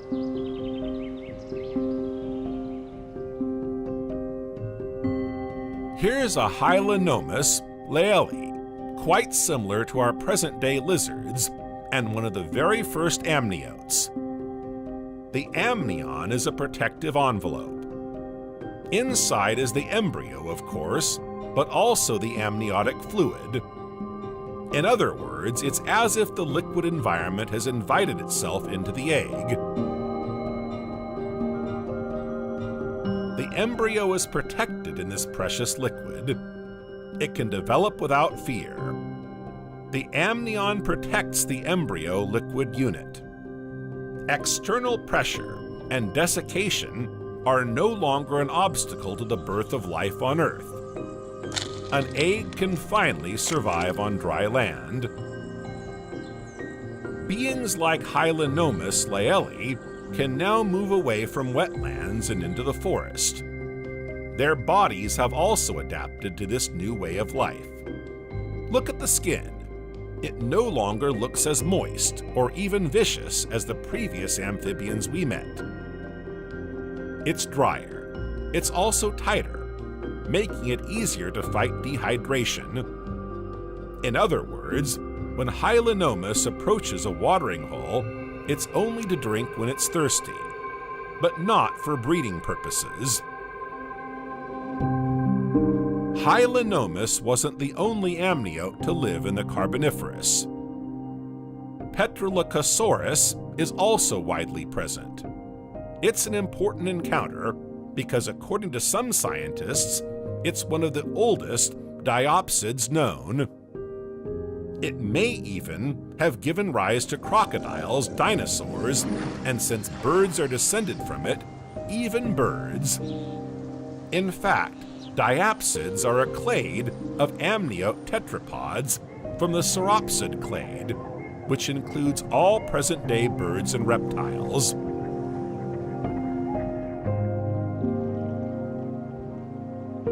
One of the great particularities of diapsids is that their skulls have 2 pairs of temporal fossae, i.e. 2 openings. The squamosal and postorbital bones separate them.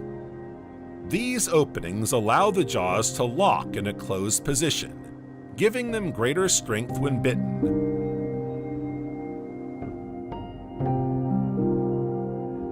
It fed on small forest insects. This little lizard-like animal ran faster than other species, especially on the ground. And lucky for him, despite being only 40 centimeters or 16 inches long, it was the prey of giants, such as Megarachne, and its 35 centimeter or 14-inch diameter, Meganeura and its 70 centimeter or 28-inch wingspan, or in a completely different genre, giant amphibians such as Proterogerinus. Let's close our tour of the land of amniotes with a synapsid. This is Archaeopteryx, the oldest known synapsid, along with the Chinerpeton. According to some paleobiologists, it is probably the distant ancestor of mammals. Archaeopteryx had strong jaws that could open wider than those of early reptiles.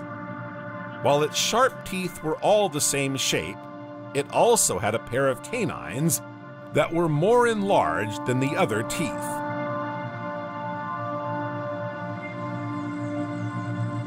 He lives here, at the edge of this Lepidodendron forest.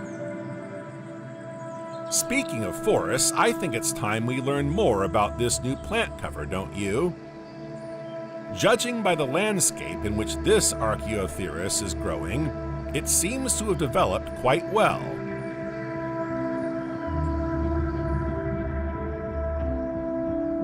While we were roaming the ocean and taking our first steps on the coast, a lot was happening on the continent. At the dawn of the Carboniferous, the forest was in its infancy. Now it covers a large part of the continent. It is a new ecosystem in its own right, providing food and shelter for many species of animals of all shapes and sizes. Our Archaeopteryx, for example, has found everything it needs to survive here. Before we go a little deeper into the coal forest, let's take a look at it from the air. Look at how the vegetation cover grows a little more every millennium, and how beautiful it is now. A luxuriant, rich, and varied forest is born. It didn't all happen in a day, of course. Time played its most beautiful part, following the order of things to create perfect harmony. Initially, the vegetation took root near water sources and wetlands. At that point, plant reproduction still required very specific characteristics. Without a wetland, the conquest of plants would have been, at least at their current stage of evolution, totally impossible. We'll see why. Other plants before them, such as Cooksonia, had prepared the ground. They managed to get away with it, growing in a wide band along coastlines and waterways. Their tilling of the soil then encourages the birth of other plants, which in turn develop and spread a little further over these wetlands. It's as if a virtuous circle is taking shape before our very eyes. But terrestrial vegetation doesn't just happen. Each has its own place and its own characteristics. We can now speak of a forest for its richness and diversity. In the water, we can see plants such as calamites. At the water's edge, we can also see a sphenophyllum. A few meters from the shore, species such as chordates, seed ferns, and sigillaria complete the picture. Deeper down, arborescent species dominate the landscape. Despite the medium-sized ferns, Ceronius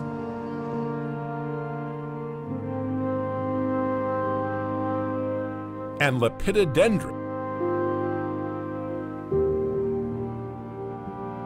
can also be seen. Chordate and sigillaria are also visible further inland.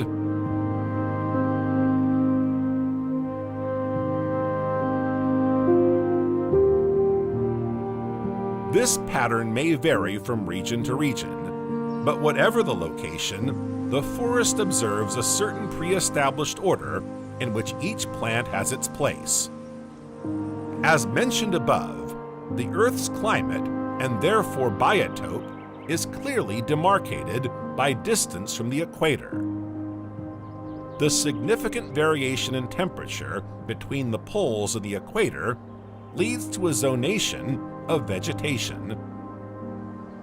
Large coal-bearing forests of Lepidodendron, Sigillaria, calamites, and chordates develop at the equator, while forests of trees, such as Glossopteris, thrive in temperate zones. It's time to go deeper into the forest to understand the different challenges of this plant cover, but also to understand how plants have managed to adapt in order to grow, develop, and diversify. Let's start by looking at how they reproduce. This analysis will give us a better understanding of how vegetation has been able to conquer larger territories.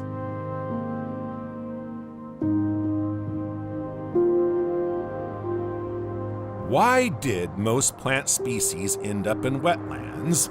There's a very good reason. Their mode of reproduction required it.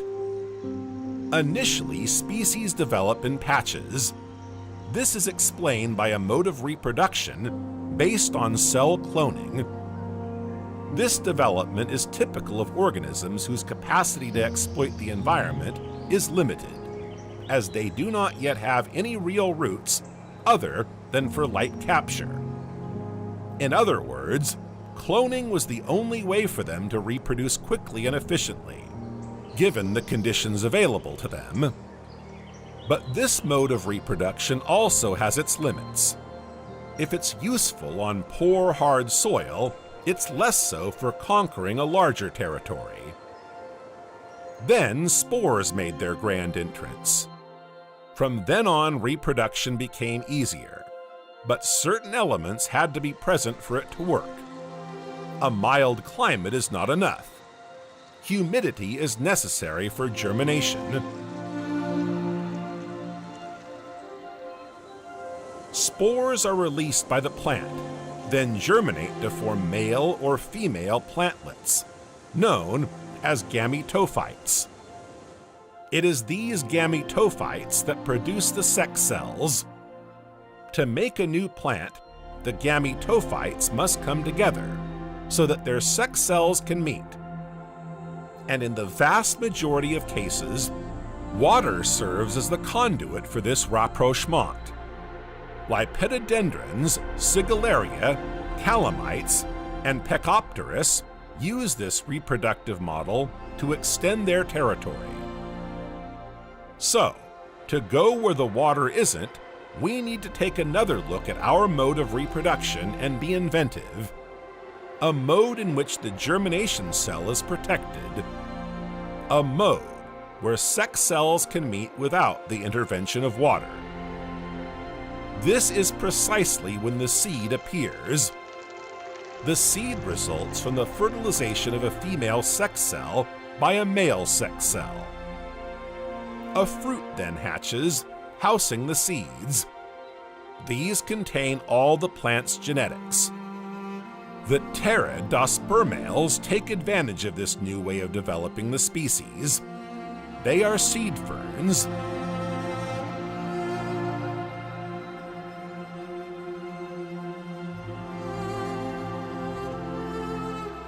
This is also the case with the Cordiatalis. They had both male and female branches. The ovules, aided by the wind, could then receive the pollen grains and form a fruit in which the seeds nestled.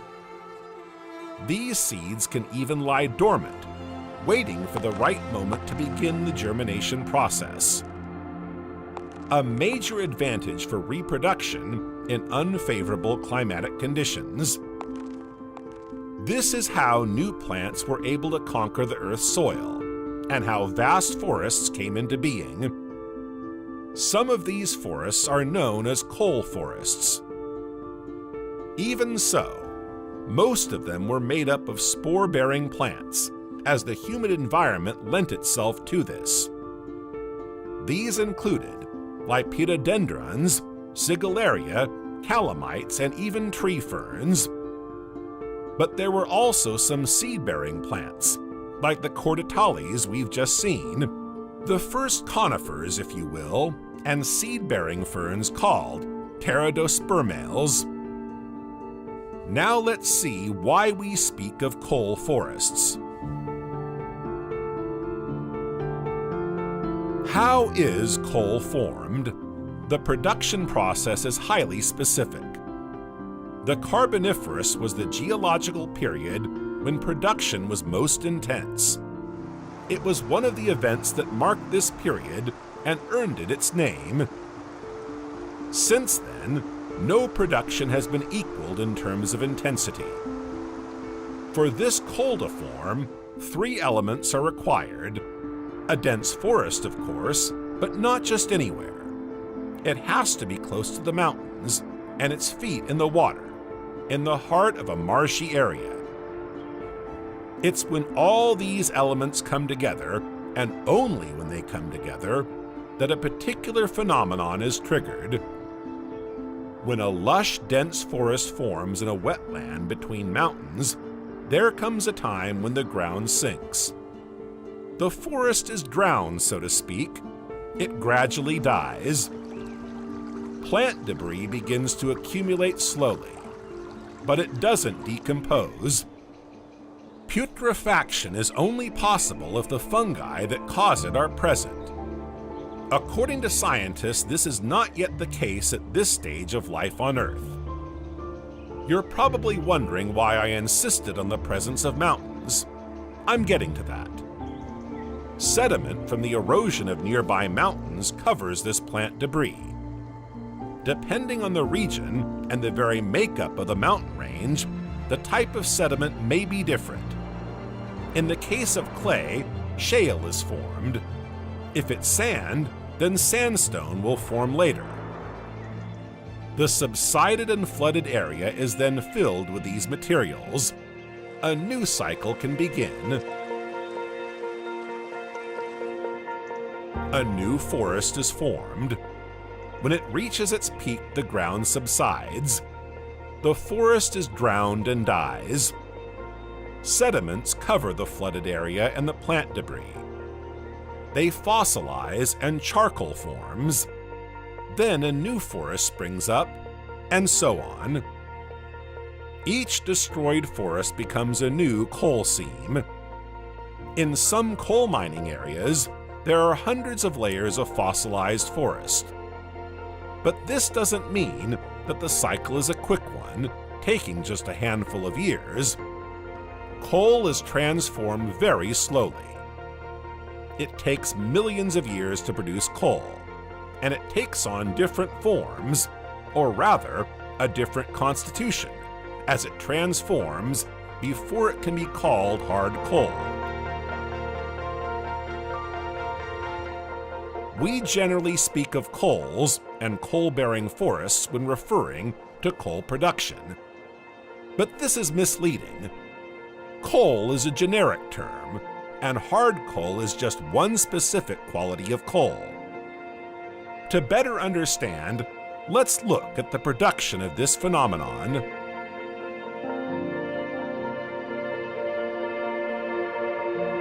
The decomposition of plants in a low-oxygen, fungus-free environment during the Carboniferous period first takes the form of peat.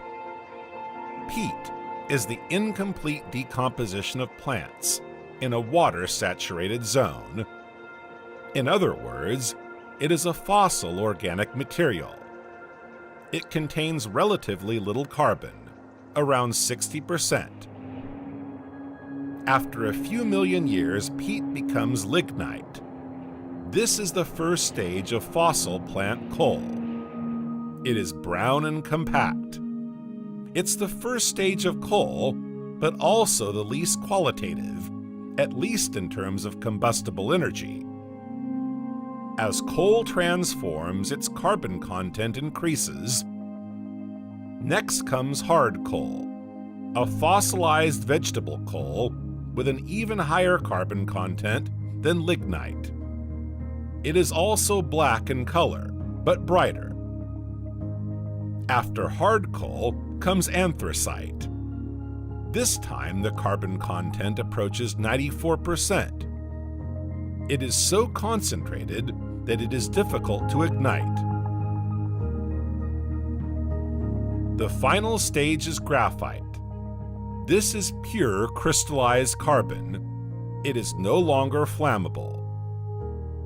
So man is looking for the best quality coal with a sufficiently high carbon content, but still easily flammable, to make a perfect fuel. Hard coal is the preferred fuel, and it's this interest in man that has made him the talk of the town. But before man came along and sought to harness this combustible energy, the Carboniferous coal-making process had an impact on the climate. The burial of so much organic carbon caused a dizzying drop in the level of carbon dioxide in the atmosphere. This drop in CO2 not only cools the climate, but also increases oxygen levels. Oxygen levels will have an impact on the development of insects, but we'll come back to that later. The erosion of high mountains increases. They are subject to heavy rainfall due to their geographical position, and they too draw in carbon dioxide. The combination of these phenomena, leading to a sharp drop in carbon dioxide, is conducive to the formation of an ice cap. Remember, we touched on this subject when we talked about the changing climate during the Carboniferous period. This ice cap formed mainly in southern Gondwana, around 330 million years ago. This was the start of the Gondwanic glaciation, which continued through the Permian. You'll understand better now why we talk about coal forests, but also why they played a role in the cooling of certain areas of the planet. Now it's time to understand another tree-related phenomenon. We mentioned seeds earlier, but that's not the only revolution in trees. Let's see how deciduous leaves came about.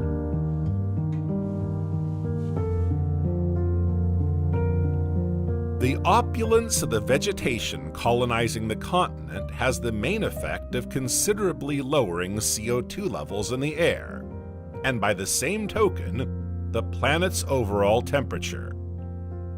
We've seen this regularly on our various time travels. An ecosystem is based on a delicate balance between a biotope, fauna, flora, climate, and environment.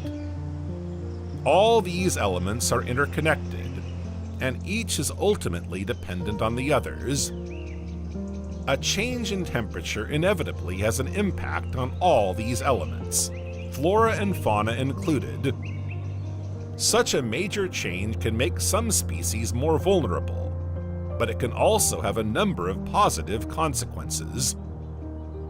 In temperate zones, for example, temperature differences will favor the development of deciduous trees.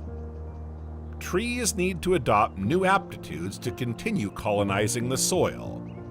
They need to make better use of the sun's energy, save energy to survive temperature variations, and develop a more durable means of reproduction.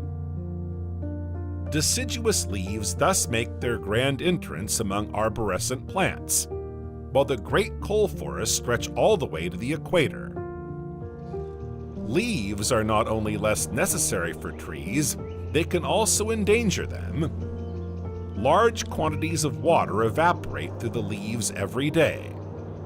In temperate zones, certain climatic changes could lead to the loss of the tree. The trunk and branches are insulated by the bark, and the roots buried in the ground are sufficiently armed against this drop in temperature. But the leaves? They're on the front line and very greedy for water. To resist, the tree learns to get rid of the superfluous. Not only deciduous leaves, but also different modes of reproduction allow trees to grow widely across the continent. The newly formed forests were home to a wide variety of fauna. The first amniotes, or reptiles, animals such as echinopeton, Archaeopteryx, or Hylonomus lyelli, live in the forest, but they share it with insects. Contrary to popular belief, these animals are not always the predators. In fact, they sometimes side with the giant insect's prey.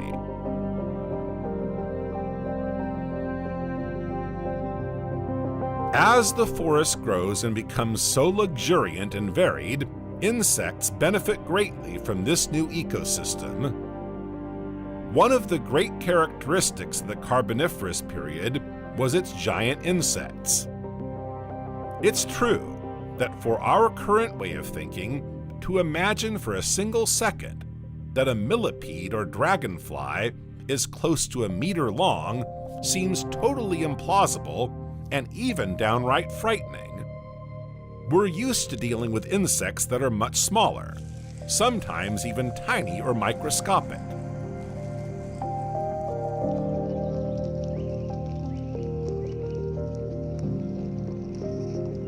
Yet the Carboniferous is renowned for being the reign of giant insects. However, here again it's important to keep things in perspective if we want to get as close to reality as possible. While it's true that some Carboniferous insects were monstrously large, not all of them were. It's not a generality, an absolute rule among insects of this period. Many of them were just as small as we might imagine today. With that out of the way, let's dig a little deeper to understand the reasons for the unusual proportions of this particular animal group.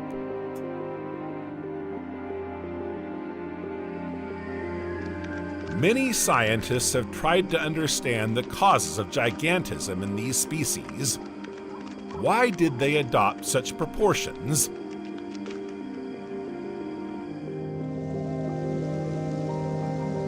Several hypotheses have been put forward on the subject, but most of them are based on the significant increase in oxygen levels in the atmosphere. We have seen that the fall of the coal forests and the formation of coal led to a drop in carbon dioxide, but also to a sharp rise in oxygen levels. Michael S. Engel, a paleoentomologist specializing in insects at the University of Kansas, explains that insects don't have lungs, but rather small external orifices. These orifices, called stigmas, allow air to enter their bodies. It circulates through a network of tubes, the tracheae, to supply the organs with oxygen. This form of passive respiration is not very efficient, as oxygen diffusion is slower than if it were carried by the blood, as in vertebrates. The only way for giant arthropods to have enough oxygen to survive with such a respiratory system is for the air reaching their tracheae to be more oxygenated. This was the case in the Carboniferous, when the rate was 35% instead of 21% today. Insects trapped in amber are one of the means by which scientists have been able to determine this oxygen content. A number of experiments have been carried out to test this line of thought. Researchers led by Arizona State University paleobiologist John Vandenbrooks have grown very large dragonflies, rearing the insects from start to finish in environments similar to Earth's oxygen conditions millions of years ago. They turned out to be 15% larger than normal. To correlate these results, they also collected 11 other living fossils, such as beetles and cockroaches, in 3 habitats with different oxygen concentrations. Some had 31%, as in the Carboniferous, others 21%, as today, and still others 12%, as 240 million years ago. They discovered that dragonflies and beetles grew faster and larger in an oxygen-rich environment, while cockroaches grew more slowly and remained the same size. They also observed that all but 2 species of bugs became smaller than normal at lower oxygen concentrations. This probably explains why not all the insects were oversized at the time. With their respiratory systems, they adapt to the amount of oxygen they can take in. Coming back to insects in general, whether gigantic or ordinary sized, it's hard to say today how many different species populated the Earth. Indeed, we have no precise idea of the current number.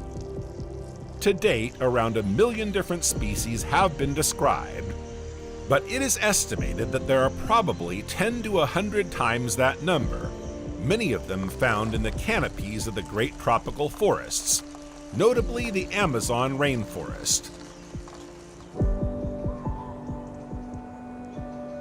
So there's still a lot we don't know, even today.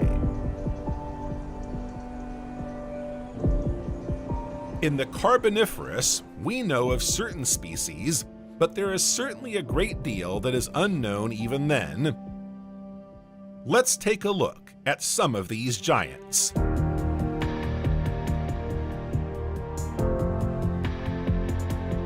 To inaugurate our encounter with Carboniferous insects, let's start with one of the most emblematic of the era, Meganura moniae.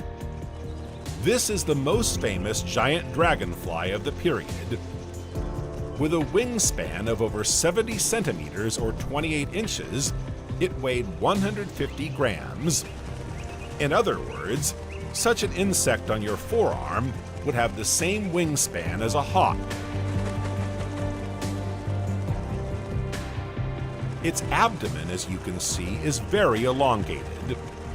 It also has 4 large ribbed wings attached to its thorax. Its 6 jointed legs are covered with spines, no doubt to help it hang on to its victims. Dragonflies are predators, and this one is a fearsomely efficient one. Its eyesight is a major asset. It has a 360-degree view. Nothing escapes it. But it's not enough to have a good view of your victim. You also need to be reactive and powerful in order to seize it and give it no chance of regaining its freedom. Reactivity is provided by its wings and legs. Unlike our modern dragonflies, which do this while hovering, this one was able to attack in flight. Scientists have studied the fossil and hypothesized that it could reach a top speed of 70 kilometers per hour or 44 miles per hour. The power, however, lies in the head. Its mouth parts are designed for biting. She was never a picky eater, making do with whatever came her way. Cockroaches, bedbugs, cicadas, beetles, mosquitoes, wasps, termites, ants. Its diet was as varied as insect biodiversity could be in these lush Carboniferous forests. Here's a 20-centimeter or 8-inch cockroach that should make a perfect breakfast for our majestic Meganura. In the same vein, but smaller, with a wingspan of 55 centimeters or 22 inches, we can also mention the Mosasaurus, Heliodictyopteran. This one has 3 pairs of wings.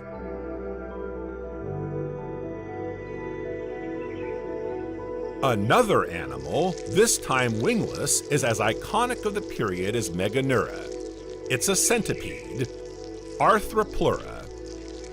450 million years ago, centipedes, i.e. myriapods, a sub-branch of the arthropods and cousin of insects, began to emerge from the water. They were probably the first animals to settle permanently on continents, but they were probably not at first as impressive as the one that now awaits us. Over 2.5 meters, or 8 feet long, and around 50 centimeters, or 20 inches wide. And that's just the beginning. This centipede was as long as an alligator. Arthropleura's diet still poses questions for the scientific community. Traces of pollen were found in its abdomen, suggesting a herbivorous diet, but it also had 2 pincers and a very powerful jaw. Such tools suggest a carnivorous diet. Let's take a look at Megarachne, a spider. At least aesthetically it looks like one, even if recent studies have shown that scientists classify the animal as a eurypterid. This misclassification was based on certain characteristics, such as the shape of its carapace, the arrangement of its mouth parts, its circular belly, and its 15-millimeter circular eyes, located between the other 2 eyes in the middle of its head. At first glance, this suggested that Megarachne was a spider, and not just any spider, the largest ever to have lived on Earth. Since then, the tools and techniques used to study fossils, as well as our knowledge of the past, have enabled us to analyze these animals from a different, more precise angle. Although this is certainly a eurypterid, its deceptive appearance has earned it the right to appear here, simply for the pleasure and fright that such an animal provides.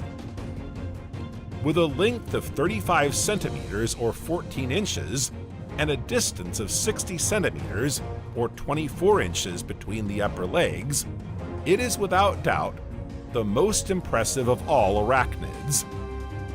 With such proportions, it could cover a cat. In addition to its size, its predatory prowess is nothing to be ashamed of. She's perfectly equipped for the hunt, and will stop at nothing when the opportunity presents itself. The only relief is that Megarachne is no longer with us. Crossing paths with this type of animal is enough to make your hair stand on end and make you scream in horror.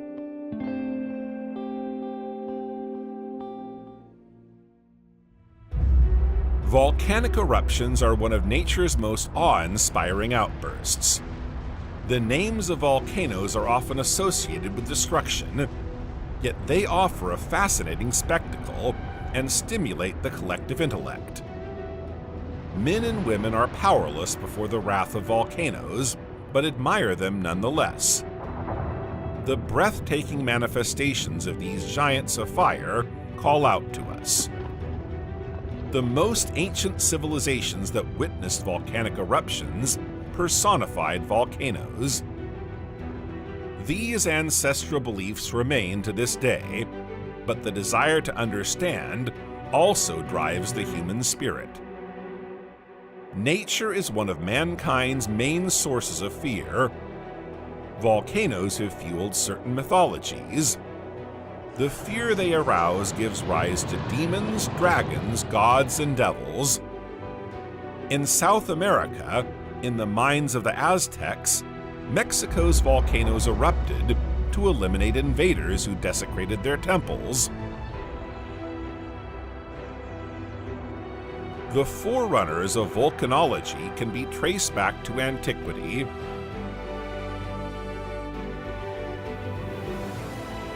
At the time, the Mediterranean was the scene of numerous earthquakes and volcanic eruptions. The first hypotheses explaining the famous whims of the Earth were formulated in the 6th century BC. Thales, most famous as a mathematician, hypothesized that the Earth was a disk, and that its upheavals were due to the storms of an ocean on which the disk floated.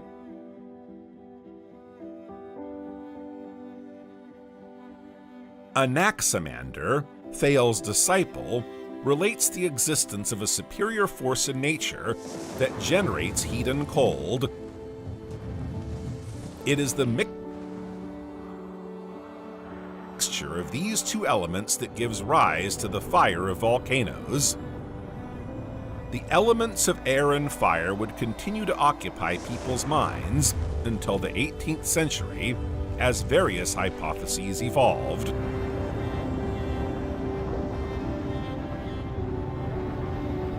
The 19th century saw the emergence of modern volcanology. A scientific conflict arose. Were craters formed by uplift or accumulation?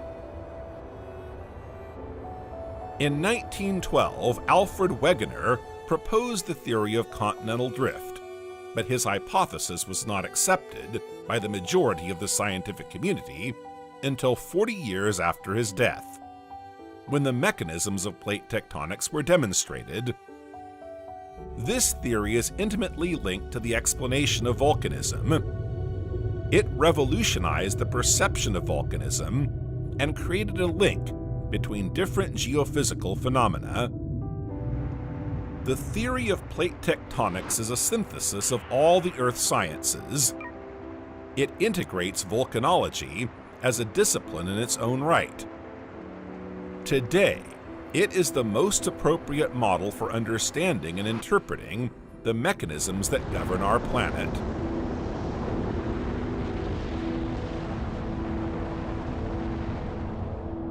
Let's return to Alfred Wegener, a meteorologist and geophysicist.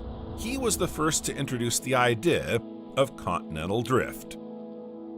While observing icebergs breaking off from pack ice, he made the comparison with continents, which would be these rafts floating on denser oceanic material. He notes that the contours of the North American and European coasts, like those of South America and Africa, seem to fit together. Mountain ranges and large granite shields also correspond on either side of this separation. Geologists supported this theory of continental drift, but geophysicists had difficulty accepting the idea that the Earth's crust could undergo gigantic displacements. It wasn't until 1950 that new arguments resurrected the theory, and it was even geophysicists who ensured its triumph thanks to paleomagnetism. During this period, crystals sensitive to the Earth's magnetic field were discovered, including magnetite, which fossilizes the direction of the magnetic pole when the lava containing it cools. Geophysicists then realized that the relative position of the magnetic pole in relation to the continents varied over time. The Earth's magnetic pole moves according to the Earth's axis of rotation. A greater displacement would have disrupted the Earth's rotation, so it was the continents that moved. The scientific community is now wondering about the force inducing these movements.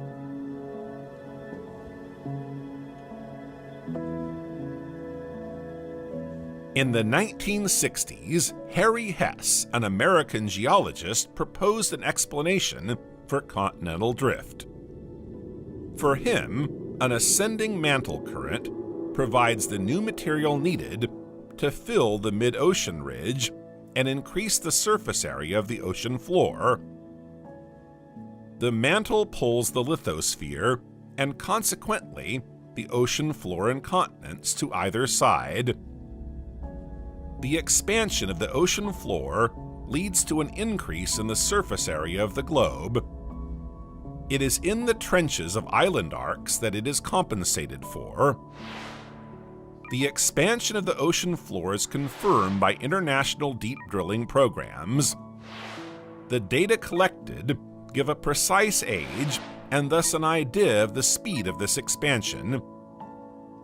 The entire ocean is not expanding at a uniform rate. Some parts are moving faster than others. But whatever the case, scientists have estimated that 2.5 square kilometers, or 1 square mile of new seabed, appears every year worldwide in the form of oceanic crust. A new concept has therefore been added to the theory. Fault lines perpendicular to the wrinkle allow the blocks to move at different speeds. Thus, the Earth's outer solid envelope is made up of different elements. These fit together like pieces of a jigsaw puzzle. The plates are not immobile, they move. Along the mid-ocean ridges, lava continually rises from the Earth's bowels and deposits on the edges of the plates, pushing them apart.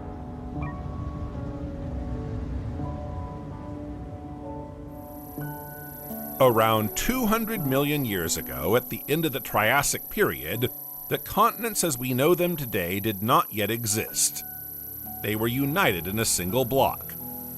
However, the first signs of separation appeared with the formation of a new ocean.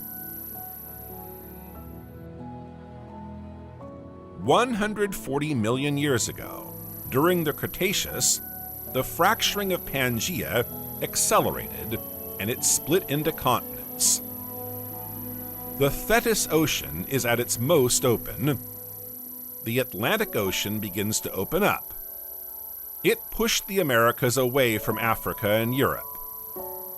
Today, the continents have not finished their migration. America is continually moving away from Europe at an average speed of 3 centimeters or 1 inch per year.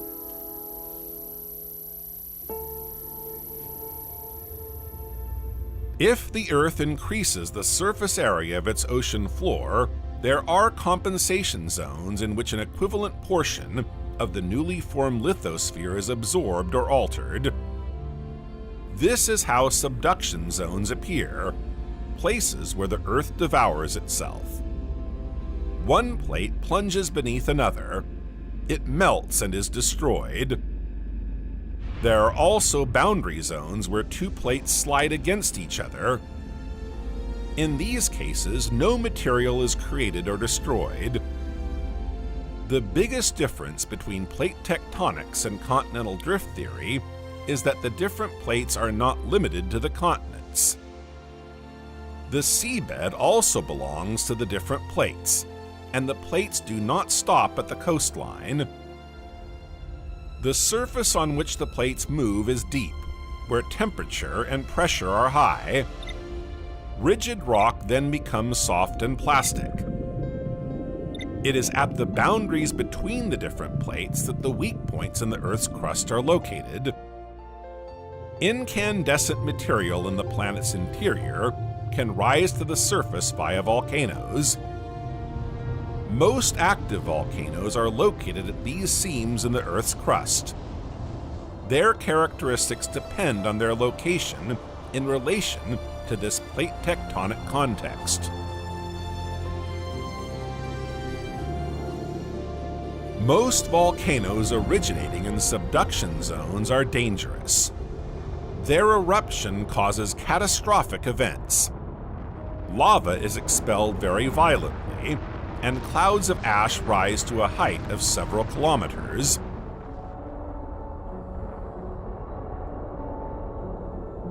The fiery clouds rolling down the slopes destroy everything in their path.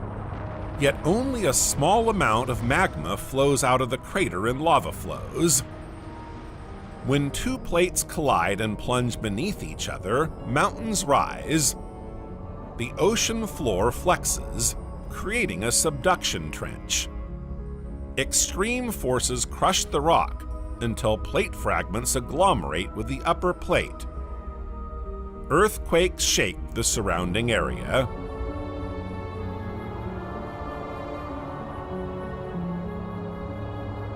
When the plate reaches a depth of 100 kilometers or 60 miles, the temperature is so high that it begins to partially melt.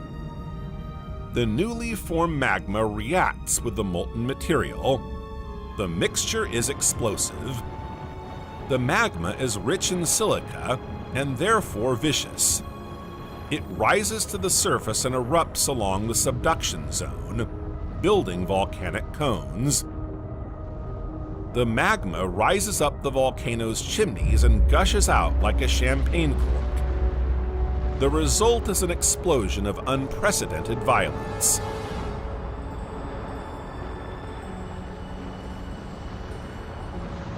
Material is thrown into the air, forming cones around the mouths of the crater. These are then consolidated by lava flows.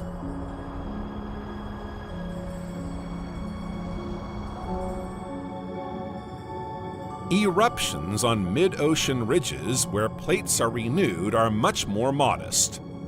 The magma that erupts is relatively fluid in consistency. It is low in silica.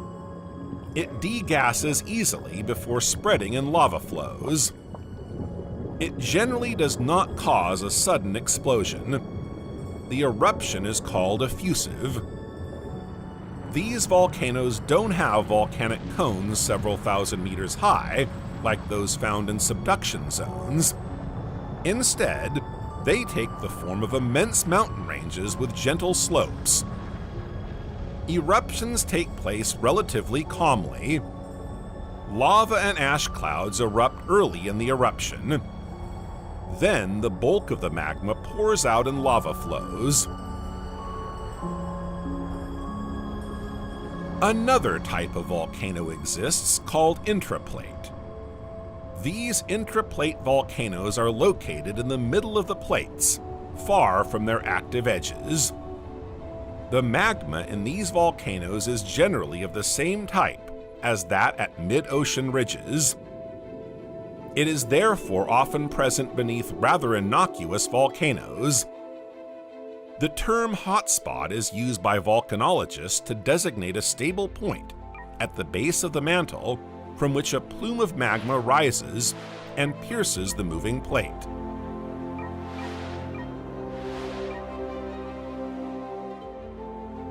Man has always believed that a fire was burning in the bowels of the earth. The word magma comes from the Greek meaning kneaded dough. Magma has three phases. The first is a liquid phase essentially composed of silicate, followed by a gaseous phase that forms bubbles as it nears the surface, and finally, a solid phase composed of suspended crystals. Over at the surface and degassed, magmas give rise to lavas. The volcanic apparatus visible at the surface is comparable to the tip of an iceberg. Its eruptions are the culmination of a journey lasting thousands or even millions of years.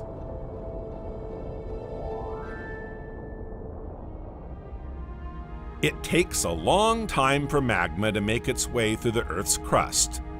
Some never even reach the Earth's surface. If they are too vicious, they can form huge masses and slowly solidify at depth. As the magma cools, large crystals develop. This is how rough rocks like granite come into being.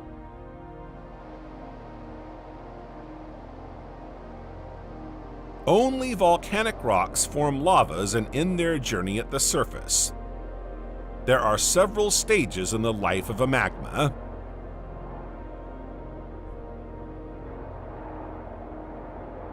Everything comes from a specific tectonic context. Ride, subduction, or hotspots will condition the materials of deep origin, whether they come from the mantle or part of the crust. Magma will then have a different nature.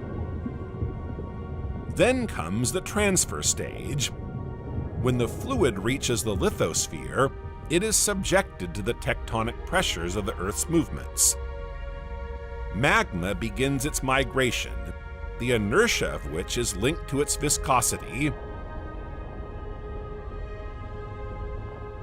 The magma will then come to a standstill.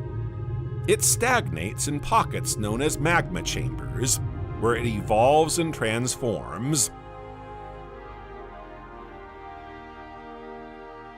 The final stage is the eruption.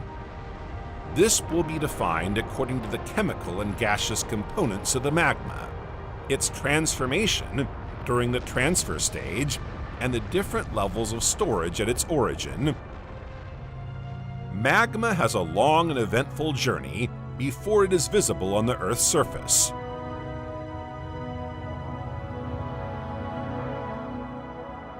Magma is created from a pre-existing solid body, which is transformed into a liquid state through a process of fusion. The magmas with the lowest silica content, known as basic magmas, originate from partial melting. During their transfer, they are transformed into liquids richer in silica. Magma is produced most frequently in oceanic rift zones and subduction zones, where continental plates meet.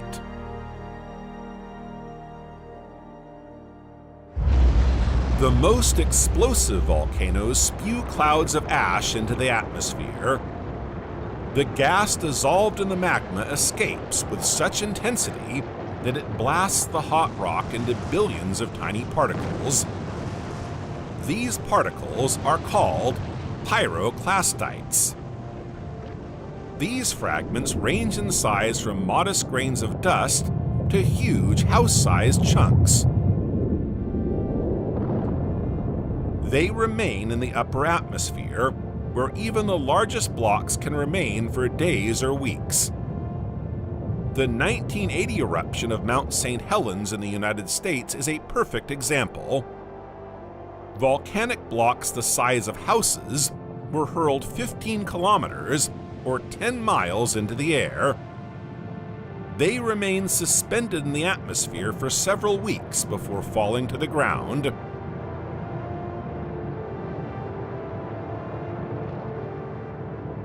There are also lapilli, or small stones, and ashes. The most violent volcanic explosions can throw gigantic blocks several kilometers into the air. In some eruptions, pyroclastics form flows rather than plumes. These can be extremely dangerous and are the cause of major volcanic disasters. The ash released by volcanic eruptions is extremely fine. It can cover several hundred square kilometers when it falls to the ground. It forms lahars if mixed with water and can cover entire cities.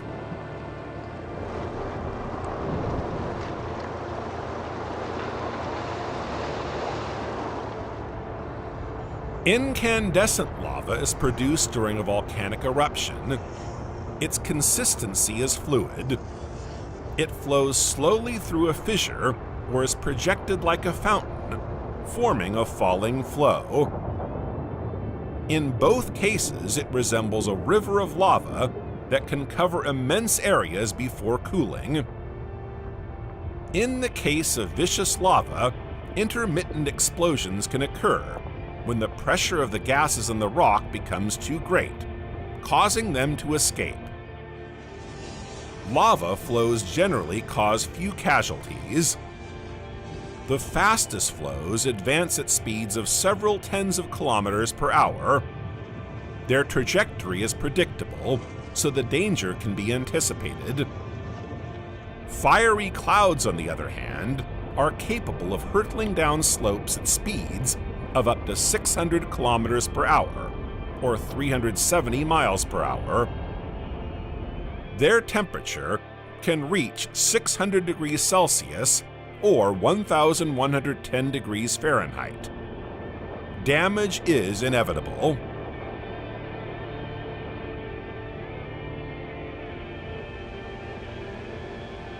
Volcanic gases released during an eruption are extremely dangerous. Toxic carbon dioxide fumes are deceitful. They have no odor, yet can be lethal to living organisms.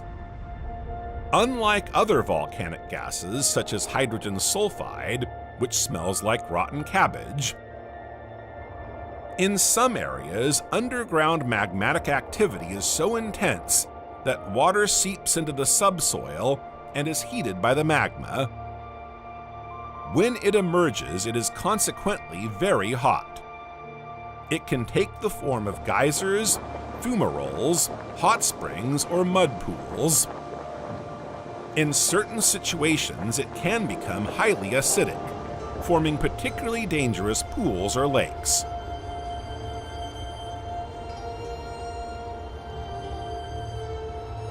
Volcanic eruptions profoundly alter the surrounding landscape, and not just through the formation of mountain-like volcanoes on the surface. Lava flows and clouds can cover huge areas, creating a desolate vista. In some cases, volcanoes play a part in modifying the Earth's climate.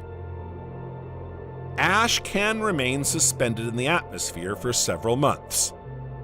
This makes it much harder for the sun's rays to reach the Earth's surface and reduces the temperature. This is known as volcanic winter.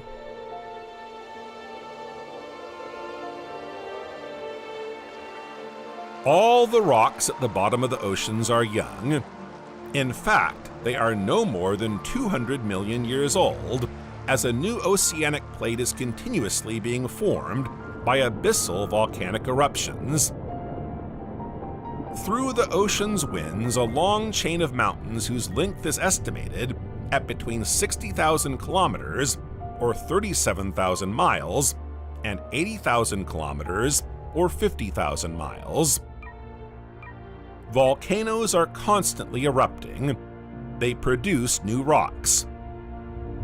Under water pressure, the lava flows slowly, forming rounded shapes known as pillow lavas.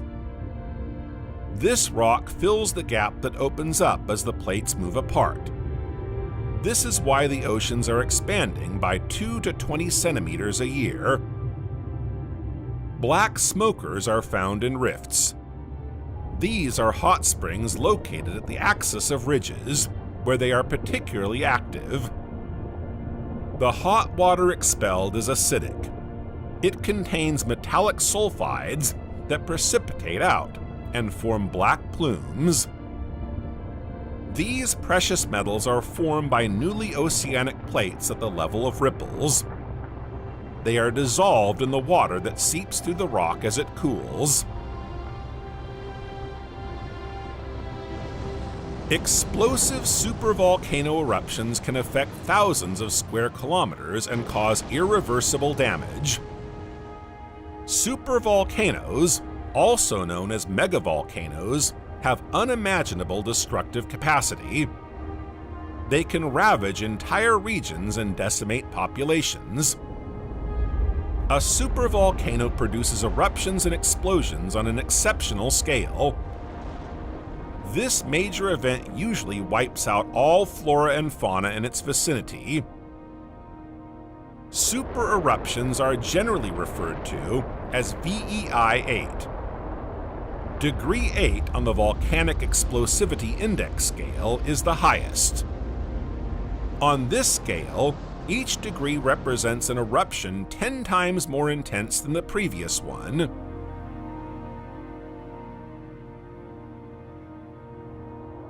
The Santorini explosion has been rated VEI 6, and it's already colossal.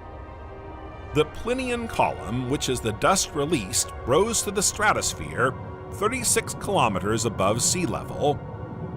This is the level of the ozone layer. The representation of a VEI 8 eruption is on a completely different level. Imagine a mega-colossal eruption. It's as if 1,000 VEI 5 volcanoes, such as Mount St. Helens, exploded simultaneously. The energy release is equivalent to 22 times the power released by the most powerful American H-bomb, the Castle Romeo, which exploded in 1954.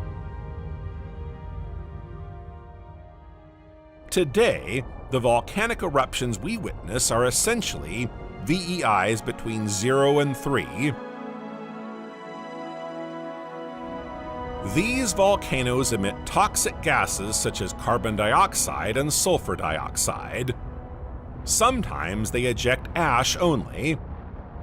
Some volcanoes emit lava, which remains relatively fluid and escapes without causing an explosion.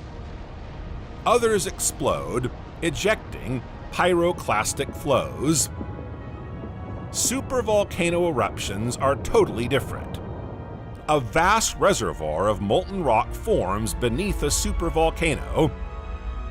The magma is thick and vicious. It traps gases. This leads to a huge increase in pressure in just a few thousand years.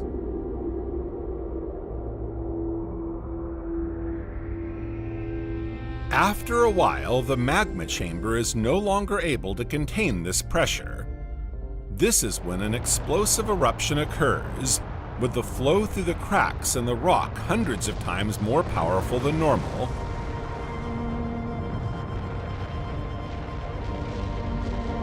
The ceiling of the chamber is destroyed.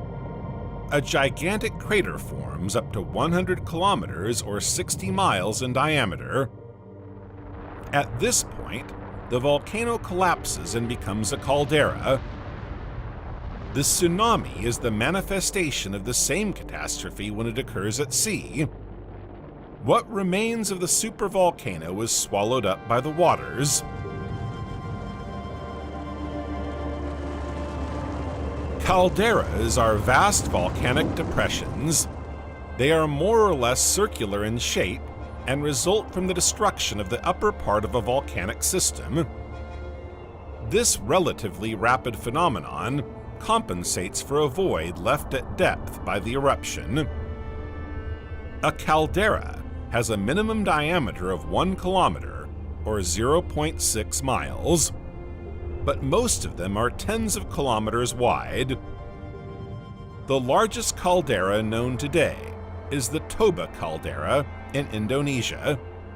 It is 100 kilometers or 60 miles long and 30 kilometers or 20 miles wide.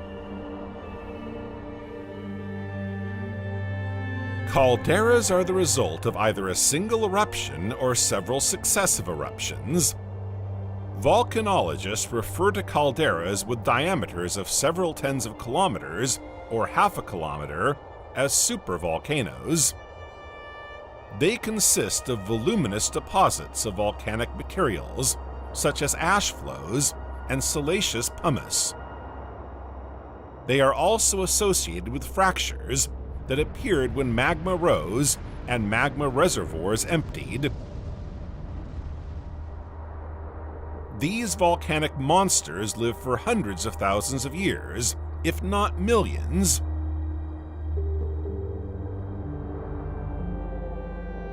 Even after the caldera has collapsed, activity continues. This period is known as post-caldera volcanism. The activity is less intense and takes place on the floor or lips of the caldera. The floor may bulge and crack as magma pushes against it. At the end of its life, the caldera displays only hydrothermal and fumarole activity.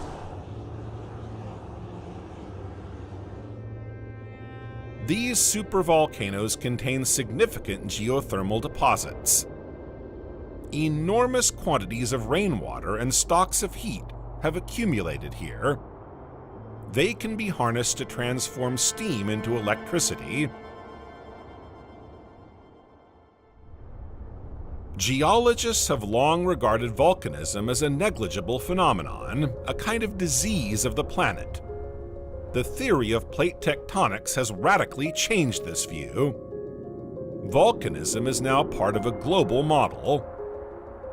Mountain ranges and volcanic alignments can now be explained. Plates and plate boundaries determine the location of volcanoes. The study of these phenomena has made it possible to understand the involvement of megavolcanoes in some of the great mass extinctions.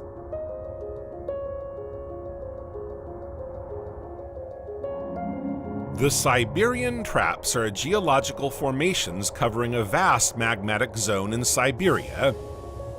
They were formed by massive volcanic eruptions over a period of around 1 million years.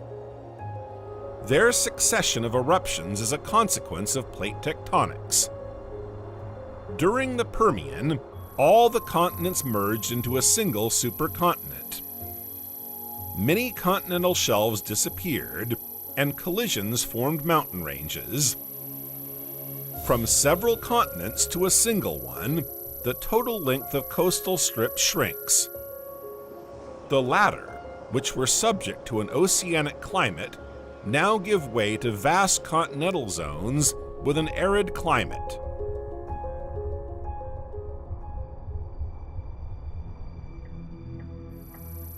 Around 250 million years ago, the Permian-Triassic extinction occurred. This marked the end of the Permian and the beginning of the Triassic, as well as the boundary between the primary and secondary eras. It was the greatest mass extinction ever to affect flora and fauna. 95% of marine species and 70% of terrestrial vertebrates disappeared from the Earth's surface. The causes of this extinction, although still debated, have one common denominator: the eruption of a megavolcano. What was the Earth like then? What were the consequences of this supereruption?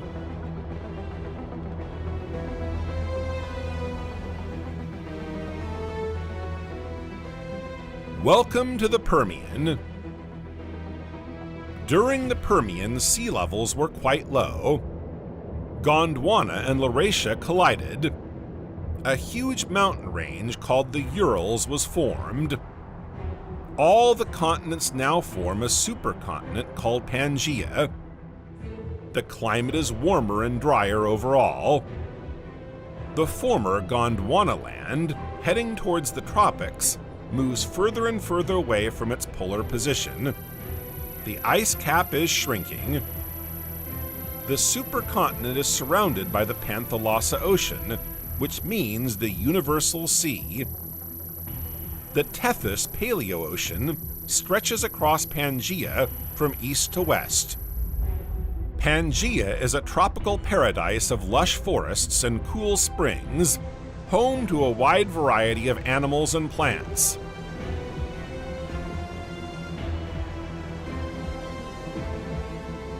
The dominant biosphere is highly diverse. These include plants, large amphibians, and reptiles, including the ancestors of the dinosaurs. In the oceans, life is equally rich. We find mollusks, echinoderms, and brachiopods. The dry, warm climate favors the development of new plants whose seeds are encapsulated in a protective covering. These are known as gymnosperms. The first modern trees, such as conifers, appear and diversify.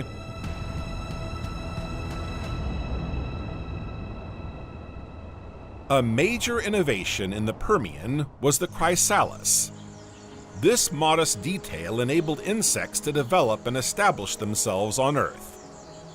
The chrysalis is an intermediate state through which the caterpillar passes before becoming a butterfly. The animal is now in a dormant, immobile phase.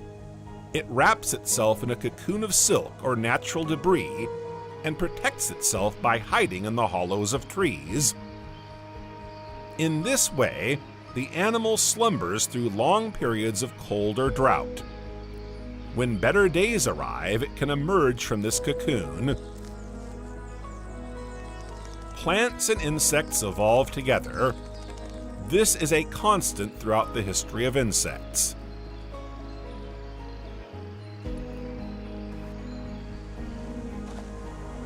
Reptiles become true predators. They evolved into three distinct families. There are the ancestors of mammals, the ancestors of lizards, snakes, dinosaurs, and birds, and finally, the ancestors of turtles and a few other extinct groups. Pelycosaurs are the dominant group. They offer a wide diversity in terms of size, shape, and diet. There are carnivorous, piscivorous, insectivorous, and herbivorous pelycosaurs.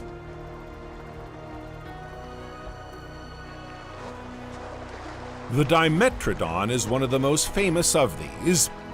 It's easy to spot thanks to one of its most distinctive features. It has a large sail on its back, made up of elongated spines starting from the vertebrae.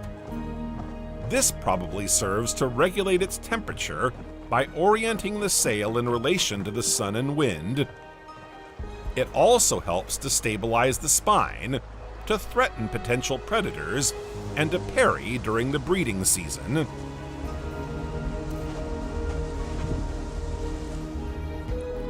The Dimetrodon moves on 4 legs. It has a high curved skull and teeth of random size. Although closely related to a dinosaur, Dimetrodon is closely related to mammals. It can reach up to 4.6 meters or 15 feet and 250 kilograms or 550 pounds. This fearsome predator feeds on the fish that swam in the waters of the Panthalassa. It is also fond of small tetrapods, such as reptiles and amphibians. Among these choice meals is a Xenacanthus, an extinct genus of shark, in the cartilage fish class. Its morphology is quite different from today's sharks. It reaches an average length of around 1 meter. Its dorsal fin extends the full length of its back. Its head bears a distinctive spine pointing backwards.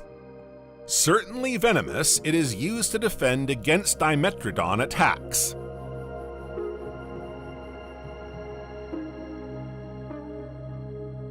Dimetrodon also attacks another pelycosaur, Adaptations, a mammalian herbivore. This large synapsid measures up to 3 meters or 10 feet long and weighs up to 300 kilograms or 660 pounds. Its teeth seem to be adapted to plants, as well as to crushing shells.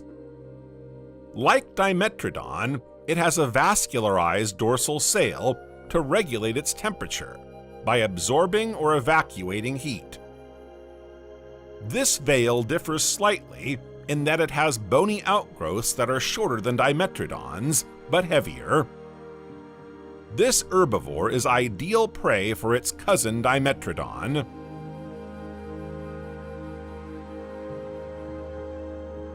Reptiles quietly evolved and adopted new characteristics. They developed an innovative form of protection, fur, and with it thermoregulation. The first warm-blooded reptiles appear. Henceforth, they no longer had scales and were covered in hair, bringing them very close to the morphology of mammals. Another well-known Permian superpredator is the Gorgonopsian. Its morphology is reminiscent of canids, only much larger. It can reach up to 5 meters or 16 feet in length. Its skull alone measures 45 centimeters or 18 inches, a monster for its time. Its jaw features 2 canines measuring a dozen centimeters. It can feast on all sorts of other animals of the time. This seemingly balanced ecosystem is about to be disrupted by a catastrophe.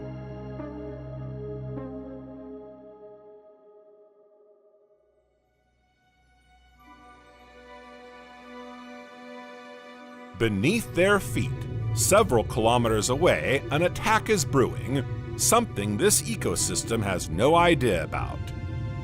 Magma, accumulated over thousands of years, is bubbling and ready to erupt at any moment. The pressure gradually builds as a foul-smelling gas escapes from the Earth's surface. Violent tremors are felt in the forest. Suddenly, the Earth seems to split in two. A huge fissure stretches for some 30 kilometers. Molten basalt rock erupts from the bowels of the planet. All the plants and animals in the fissure at the time are instantly incinerated. Then the lava flow spreads. In just 48 hours, it reached 1/5 of France. And that's just the beginning.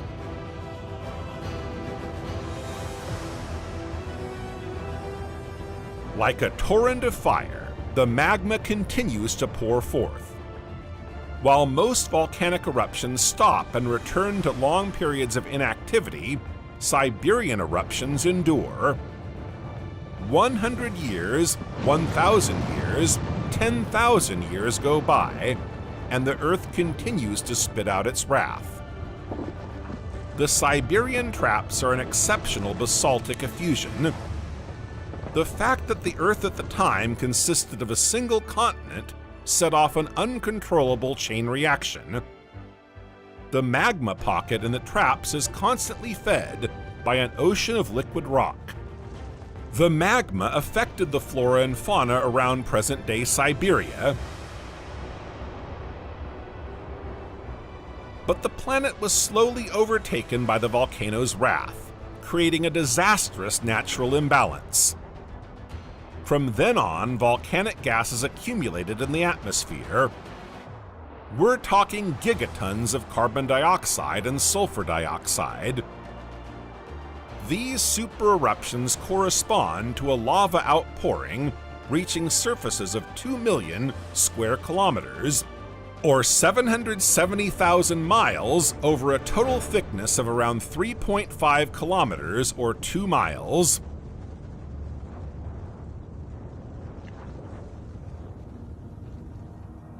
Sulfur dioxide prevents the sun's rays from penetrating the atmosphere, while carbon dioxide traps heat. The consequences are monumental. For decades, the Earth's climate undergoes violent variations. Volcanic ash makes photosynthesis difficult for plants. Oxygen depletion occurred, making breathing difficult for certain classes of animal. This favors species with air sacs, such as the ancestors of the dinosaurs. Some animals have a primitive respiratory system that is not adapted to the lack of oxygen. The Gorgonopsian, for example, has difficulty breathing. The megapredator weakens and does not survive this event.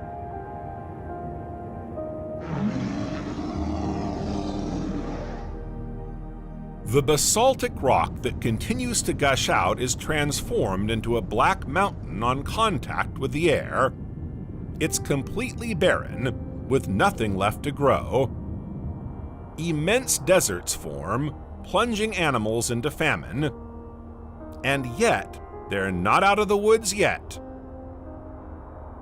Volcanic sulfur dioxide mixes with water vapor to form sulfuric acid. Torrents of acid rain are now pouring down on the planet.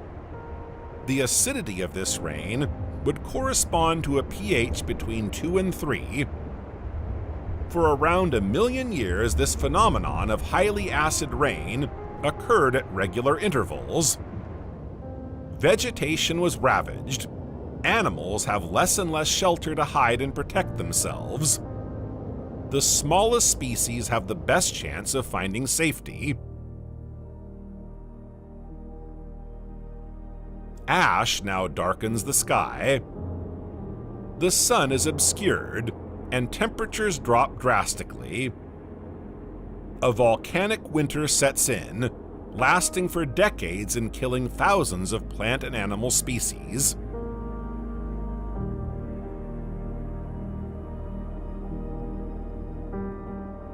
CO2 accumulates in the Earth's atmosphere, causing it to heat up. Over a period of around 10,000 years, the average temperature at the Earth's surface rises by several degrees, up to an additional 15 degrees Celsius or 27 degrees Fahrenheit in some areas. This is a real ecological catastrophe. Flora and fauna have no time to adapt to these temperature variations. Species undergo these changes. Some survive, but most die. Food chains are broken.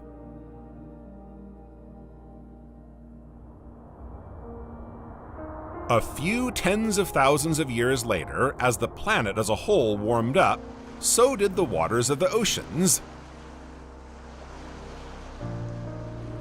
Methane hydrates are held in a solid state by the pressure and low temperatures on the ocean floor. With global warming, they return to their gaseous state and methane is released.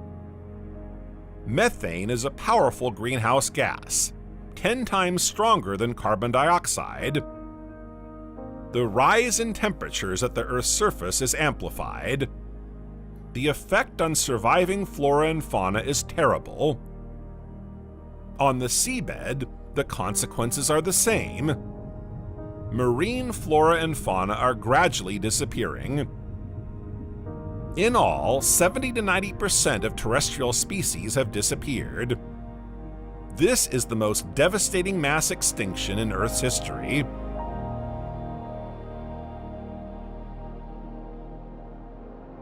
The lucky survivors are in for a tough time. This hostile new world is nothing compared to the paradise they had known during the Permian. And yet, they knew how to evolve and adapt. It would take some 80,000 years before life would take over again. And even if the planet seems to have been reduced to nothing, everything must be rebuilt. The survivors of this great extinction now have free reign.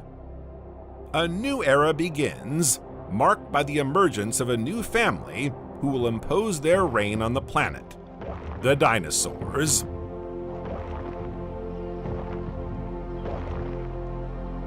The Deccan Traps are a magmatic province in India. They consist of superimposed lava flows of volcanic origin. Each lava flow can measure up to 150 meters, or 500 feet for the largest. In total, the traps are up to 2,400 meters, or 8,000 feet thick, in the western part. The total lava flow pile originally covered an area of 1 to 2 million square kilometers, or 700,000 square miles. Due to plate tectonics and erosion, this area has now been reduced to 500,000 square kilometers, or 200,000 square miles.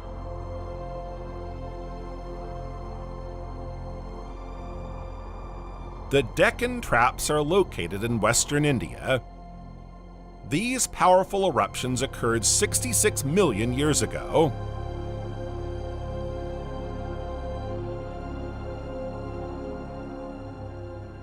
At that time, India was an isolated continent, not attached to Eurasia. These mega eruptions were so intense that they had far-reaching consequences.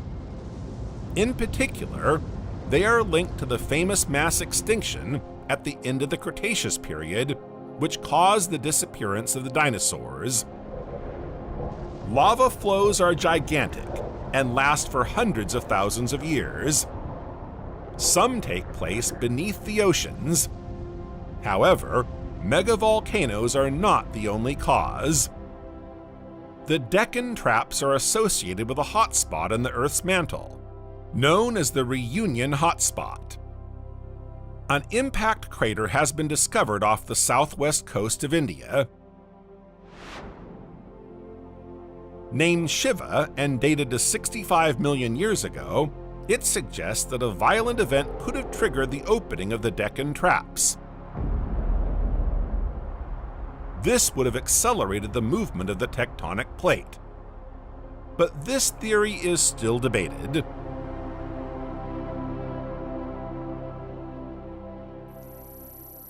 The Cretaceous is a pivotal period in the evolution of life. Immense changes were taking place, and the face of the Earth had changed. Pangea gave way to two new continents, Laurasia in the north, and Gondwana in the south. Laurasia itself splits into two parts, revealing the future Atlantic Ocean. The planet's appearance is now slowly approaching that of today. The Earth has no ice caps. The climate is rather warm. Water levels are several hundred meters or almost 1,000 feet higher than today.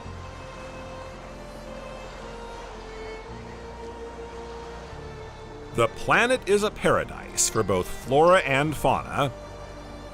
During this period, the biosphere flourished both on land and in the seas, and some animals reached gigantic sizes, like the famous dinosaurs. On land, they dominate. They evolve and diversify enormously. Species disappeared and new groups appeared. Some even develop highly original characteristics.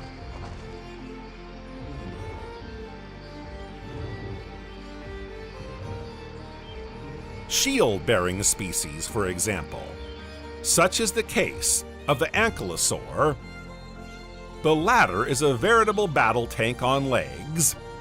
It has bony plates embedded in thick leather, horny and with bony knobs.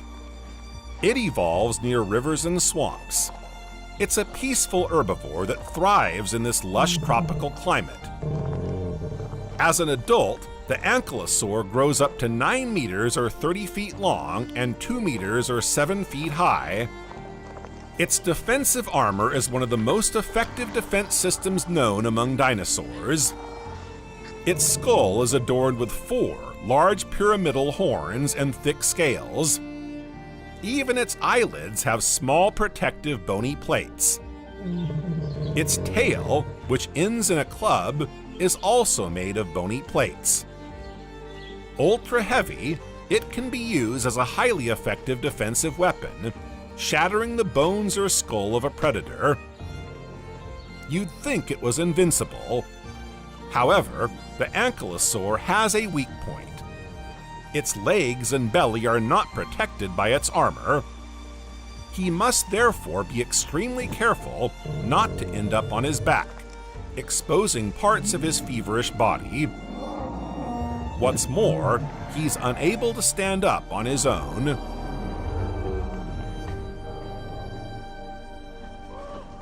In the air, larger species are taking up more and more space, and the first birds appear.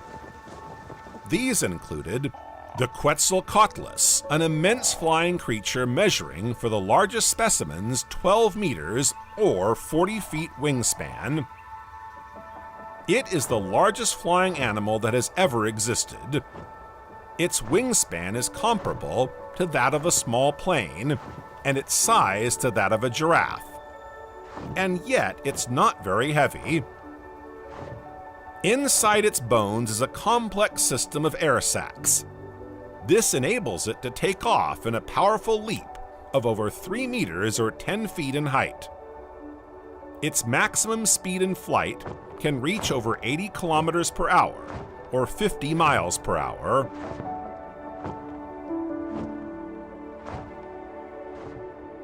The Cretaceous period is a calm one. This favorable climate encouraged species to evolve in inventive ways while benefiting from natural selection. In terms of plants, the novelty was the appearance of flowering plants. From now on, terrestrial ecosystems will never be the same. At the same time, insects, which were already highly diversified in the Jurassic period, begin to specialize. Flowering plants exploited the services of pollen-loving insects. Their colorful petals and subtle or intoxicating fragrances are signals to insects. The insects generously provide them with pollen and nectar. A long and rich collaboration is born. The dual success of flowering plants and insect pollinators also has an impact on other land animals. Granivorous, frugivorous and insectivorous animals multiplied. Cretaceous birds took full advantage of the double explosion of flowering plants and insects. In the midst of this balance that nature seems to have found, megavolcanoes are about to make themselves heard, and this will not be without consequences.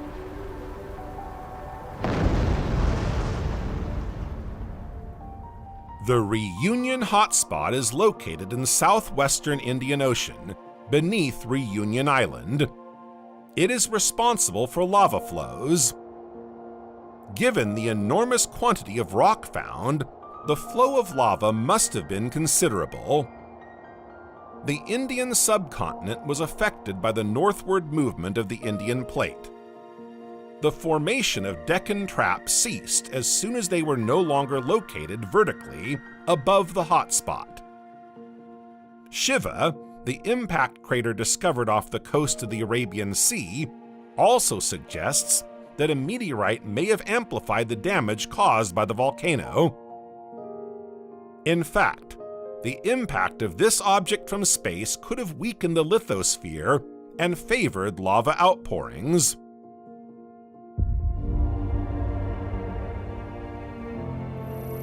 "66 million years ago, the end of the Cretaceous was marked by a violent mass extinction. After a reign of over 160 million years, the dinosaurs were all but wiped out. The most plausible cause, according to scientists, was an asteroid impact. An object the size of Mount Everest, over 10 kilometers or 6 miles in diameter, and weighing a billion tons, enters the atmosphere at a speed of 20 kilometers per second or 12 miles per second.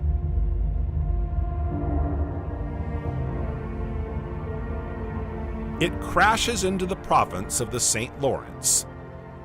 It crashed into the Yucatan province in the Gulf of Mexico. The energy released is monumental. Absolutely everything is blown away within a diameter of several hundred kilometers around the point of impact. The impact also triggered violent earthquakes and a shock wave of several thousand degrees, scorching everything in its path. Temperatures soar. Flora and fauna are decimated. The megavolcanoes of the Deccan awakened slightly before this catastrophe. Super eruptions began 400,000 years before the Yucatan crater was formed. Some ecosystems were already under severe strain. However, it appears that after the impact, the amount of lava spewed out by the megavolcanoes increased considerably. 75% of the Deccan's lava was spewed out after the asteroid's impact over a period of several hundred to several millions of years.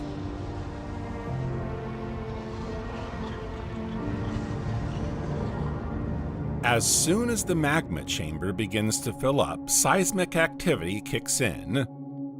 Eruptions take the form of flows, sometimes accompanied by lava lakes. Huge plumes of smoke are emitted.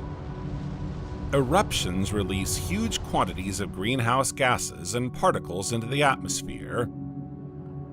During the late Cretaceous, the consequences impacted the climate and put pressure on life. Combined with the effect of the asteroid impact, a new winter of ice set in. Gases, mainly carbon dioxide, and ash released by the asteroid amplify climate change on a global scale. In addition, the heat of the Yucatan impact generates sulfur dioxide. This allows light to pass through, but absorbs heat. The greenhouse effect is reversed and global temperatures drop considerably. Food chains are broken. From plankton to the largest dinosaur, all are affected by famine and suffer from the cold. 70% of species disappeared from the Earth's surface. Catastrophes have decimated virtually every species. Hungry survivors try to survive and find shelter. It will take several years for the skies to clear and the sun to warm the planet again. If the era of the dinosaurs is over, the era of the mammals can now begin. Little by little, they will fill the ecological niches left vacant.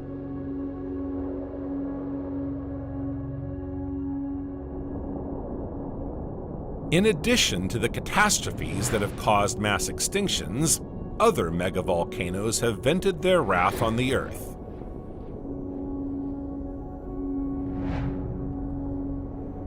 Toba is a volcano that erupted around 74,000 years ago on the Indonesian island of Sumatra.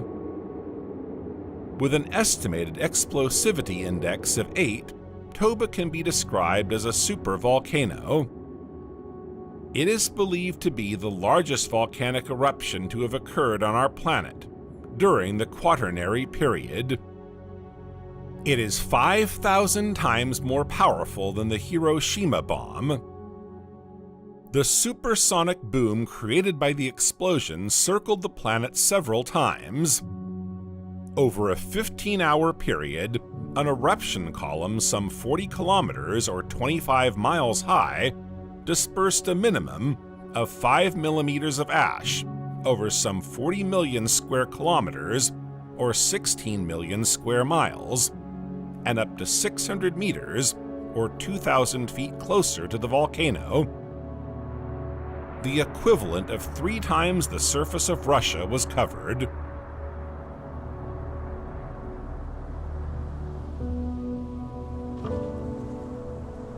At that time, several species of the Homo genus coexisted on Earth.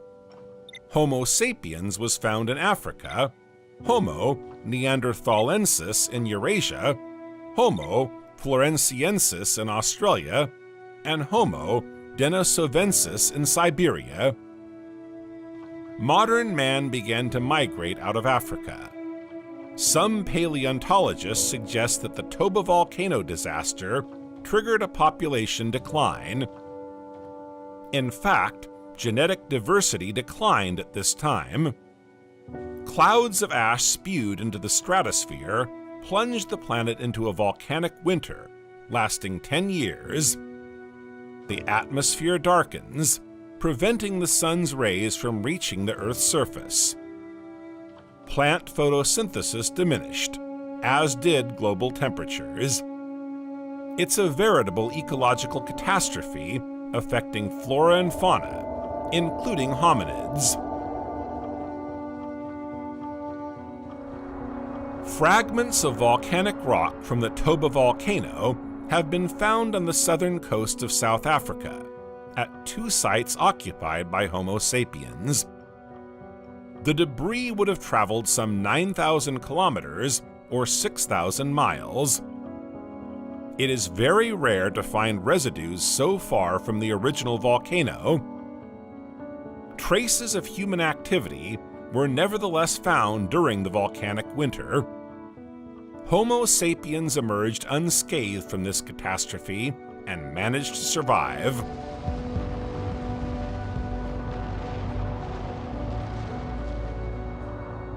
Yellowstone is one of the world's largest calderas.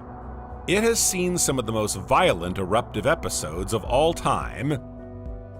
Yellowstone National Park is located in the northwestern United States, in the state of Wyoming. Today, it's known for its scenic beauty and numerous geysers and hot springs. Yellowstone's volcanism is linked to the activity of a hotspot that lies beneath the American continent.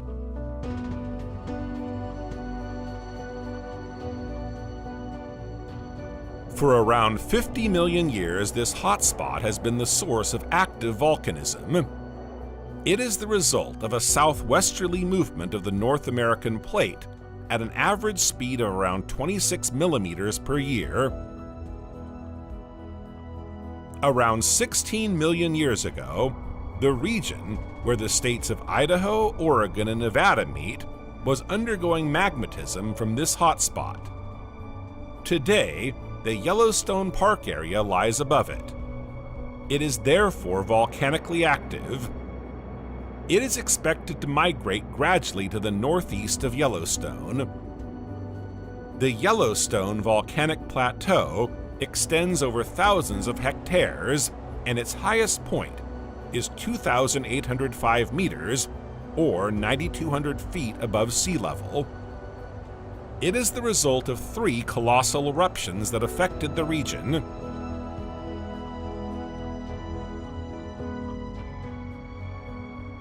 The first eruption was the most violent. It took place around 2.1 million years ago and created a caldera called Island Park. It measures over 37 kilometers or 23 miles in length. Its center lies in the present-day western part of Yellowstone Park.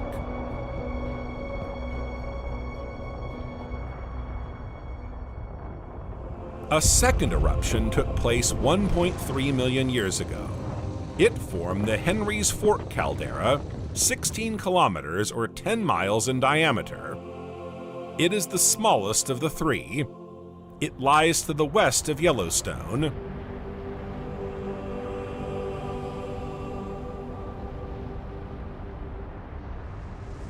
The third and most recent eruption occurred around 630,000 years ago. Ejecta from this eruption covered the Henry's Fork caldera. Being the most recent of the 3 explosions, the lavas associated with this eruption are now well exposed and recognized. The last eruption formed the present-day Yellowstone caldera. It measures around 85 kilometers or 50 miles by 45 kilometers or 28 miles wide. It lies in the central and southern parts of the national park. During this third super eruption, more than 1,000 cubic kilometers, or 240 cubic miles of material was released, which is now found in the lava creek tuffs. After each of the 3 explosions, and over thousands of years, less powerful eruptions took place. This is known as the post-caldera phase of volcanism. This phase is characterized by rhyolitic flows. Occasionally, the caldera floor rises under the thrust of the magma, forming a dome. The last post-caldera eruptions took place 70,000 years ago, forming the Pitchstone Plateau. This was the last time magma was emitted, but since then, Yellowstone Park has seen intense hydrothermal activity. Some 300 geysers and several thousand hot springs and fumaroles occupy the caldera floor. These phenomena are explained by the infiltration of rainwater at depth, which heats up when it comes into contact with hot rocks. Depending on its chemical composition and the presence or absence of thermophilic, microalgae, and bacteria, this warm water displays a wide range of colors. It can be orange-yellow, dark red, blue, or even lagoon green. Each color indicates a certain temperature. For example, when the algae and bacteria are white, the water temperature is around 80 degrees Celsius. When the color is yellow, the water temperature is 70 degrees Celsius, or 158 degrees Fahrenheit.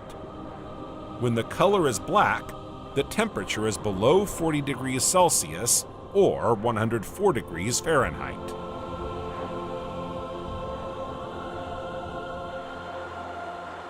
Among the 300 geysers in the area, Old Faithful expels water up to 50 meters or 165 feet high every 90 minutes. Gases are kept under pressure in the water in the geyser's underlying cavity.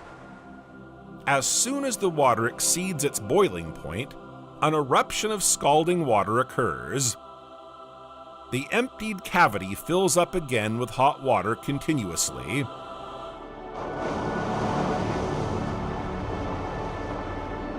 These three major eruptions at Yellowstone are about 650,000 years apart. The last one was 630,000 years ago. Does this mean that the next volcanic eruption could occur within the next 20,000 years? Or are these regular intervals just a matter of chance? To date, no concrete scientific answer has been found. The intervals between two volcanic eruptions can also be totally irregular. The volcano's next awakening may be characterized by eruptive activity, resulting in numerous smaller eruptions.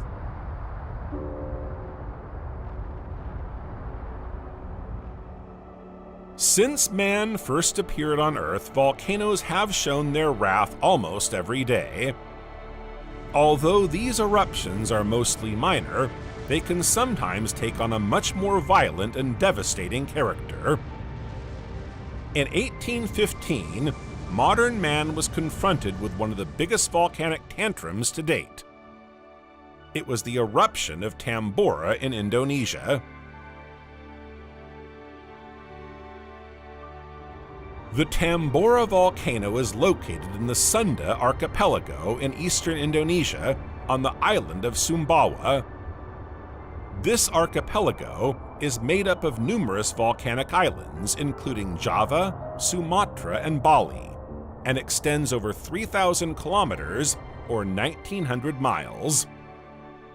Its volcanism is explained by the plunge of the Indo-Australian plate under the Eurasian plate at the Java Trough.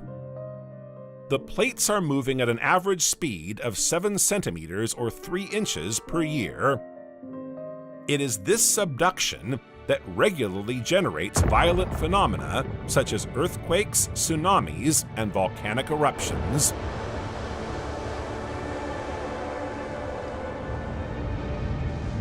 Located 340 kilometers or 210 miles north of the Java Trough, Tambora Volcano is one of Indonesia's 149 active volcanoes. Although not classified as a megavolcano, Tambora is an enormous stratovolcano with numerous satellite cones and abundant lava flows. It is rated VEI 7. It covers an area of 1,400 square kilometers or 540 square miles, and forms the Sanggar Peninsula. The diameter of this great cone is 60 kilometers or 38 miles at its base. At its summit, the caldera measures 6 kilometers or 4 miles in diameter and is around 1,250 meters or 4,100 feet deep. What were the signs of the awakening of such a monster? In 1812, before the big eruption, some warning signs appeared. The volcano emitted its first rumblings and a cloud rose from its crater. In April 1815, the volcano erupted for the first time, but only slightly, accompanied by a few detonations. The very next day, ash fell on eastern Java. Over the following week, the sound of explosions could be heard as far away as 2,400 kilometers or 1,500 miles. Then the eruption intensified. High eruptive columns rise above the volcano's summit. Pumice stones over 8 centimeters or 3 inches in diameter rain down on the island, followed by a shower of ash. Pyroclastic flows tumble down the volcano on all sides towards the sea. The village of Tambora, at the foot of the volcano, was completely engulfed. A moderate tsunami hits the coasts of several Indonesian islands, with waves of up to 4 meters or 13 feet in height. Explosive activity lasts 3 months, but low-level emissions continue for another month.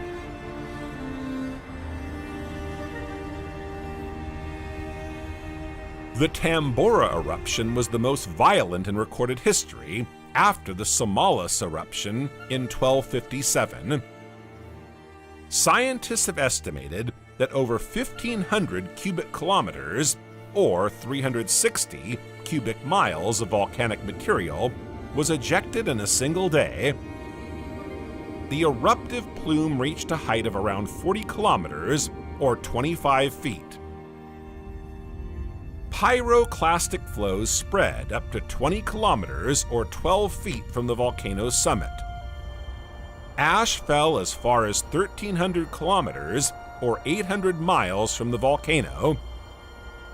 Up to 600 kilometers, or 370 miles away from Tambora, the region was darkened by the eruptive cloud. The islands of Sumbawa and Lombok saw their vegetation wiped out by the ash fallout. While the larger gas particles fell rapidly after the eruption, the finer particles and gases remained in suspension for several months to several years at altitudes of up to 30 kilometers. Atmospheric currents carried them all around the planet. Optical phenomena were observed, resulting in colorful sunsets, with the sky turning orange, red, purple, or pink. The biggest consequence was the impact of the large quantity of sulfur released into the stratosphere. A permanent fog set in the following year, 1816. This absorbed the sun's rays.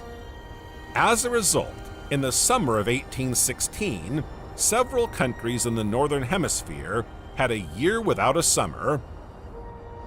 Rain fell almost continuously from May to October. Average temperatures fell below seasonal norms. Harvests were disastrous, resulting in famine.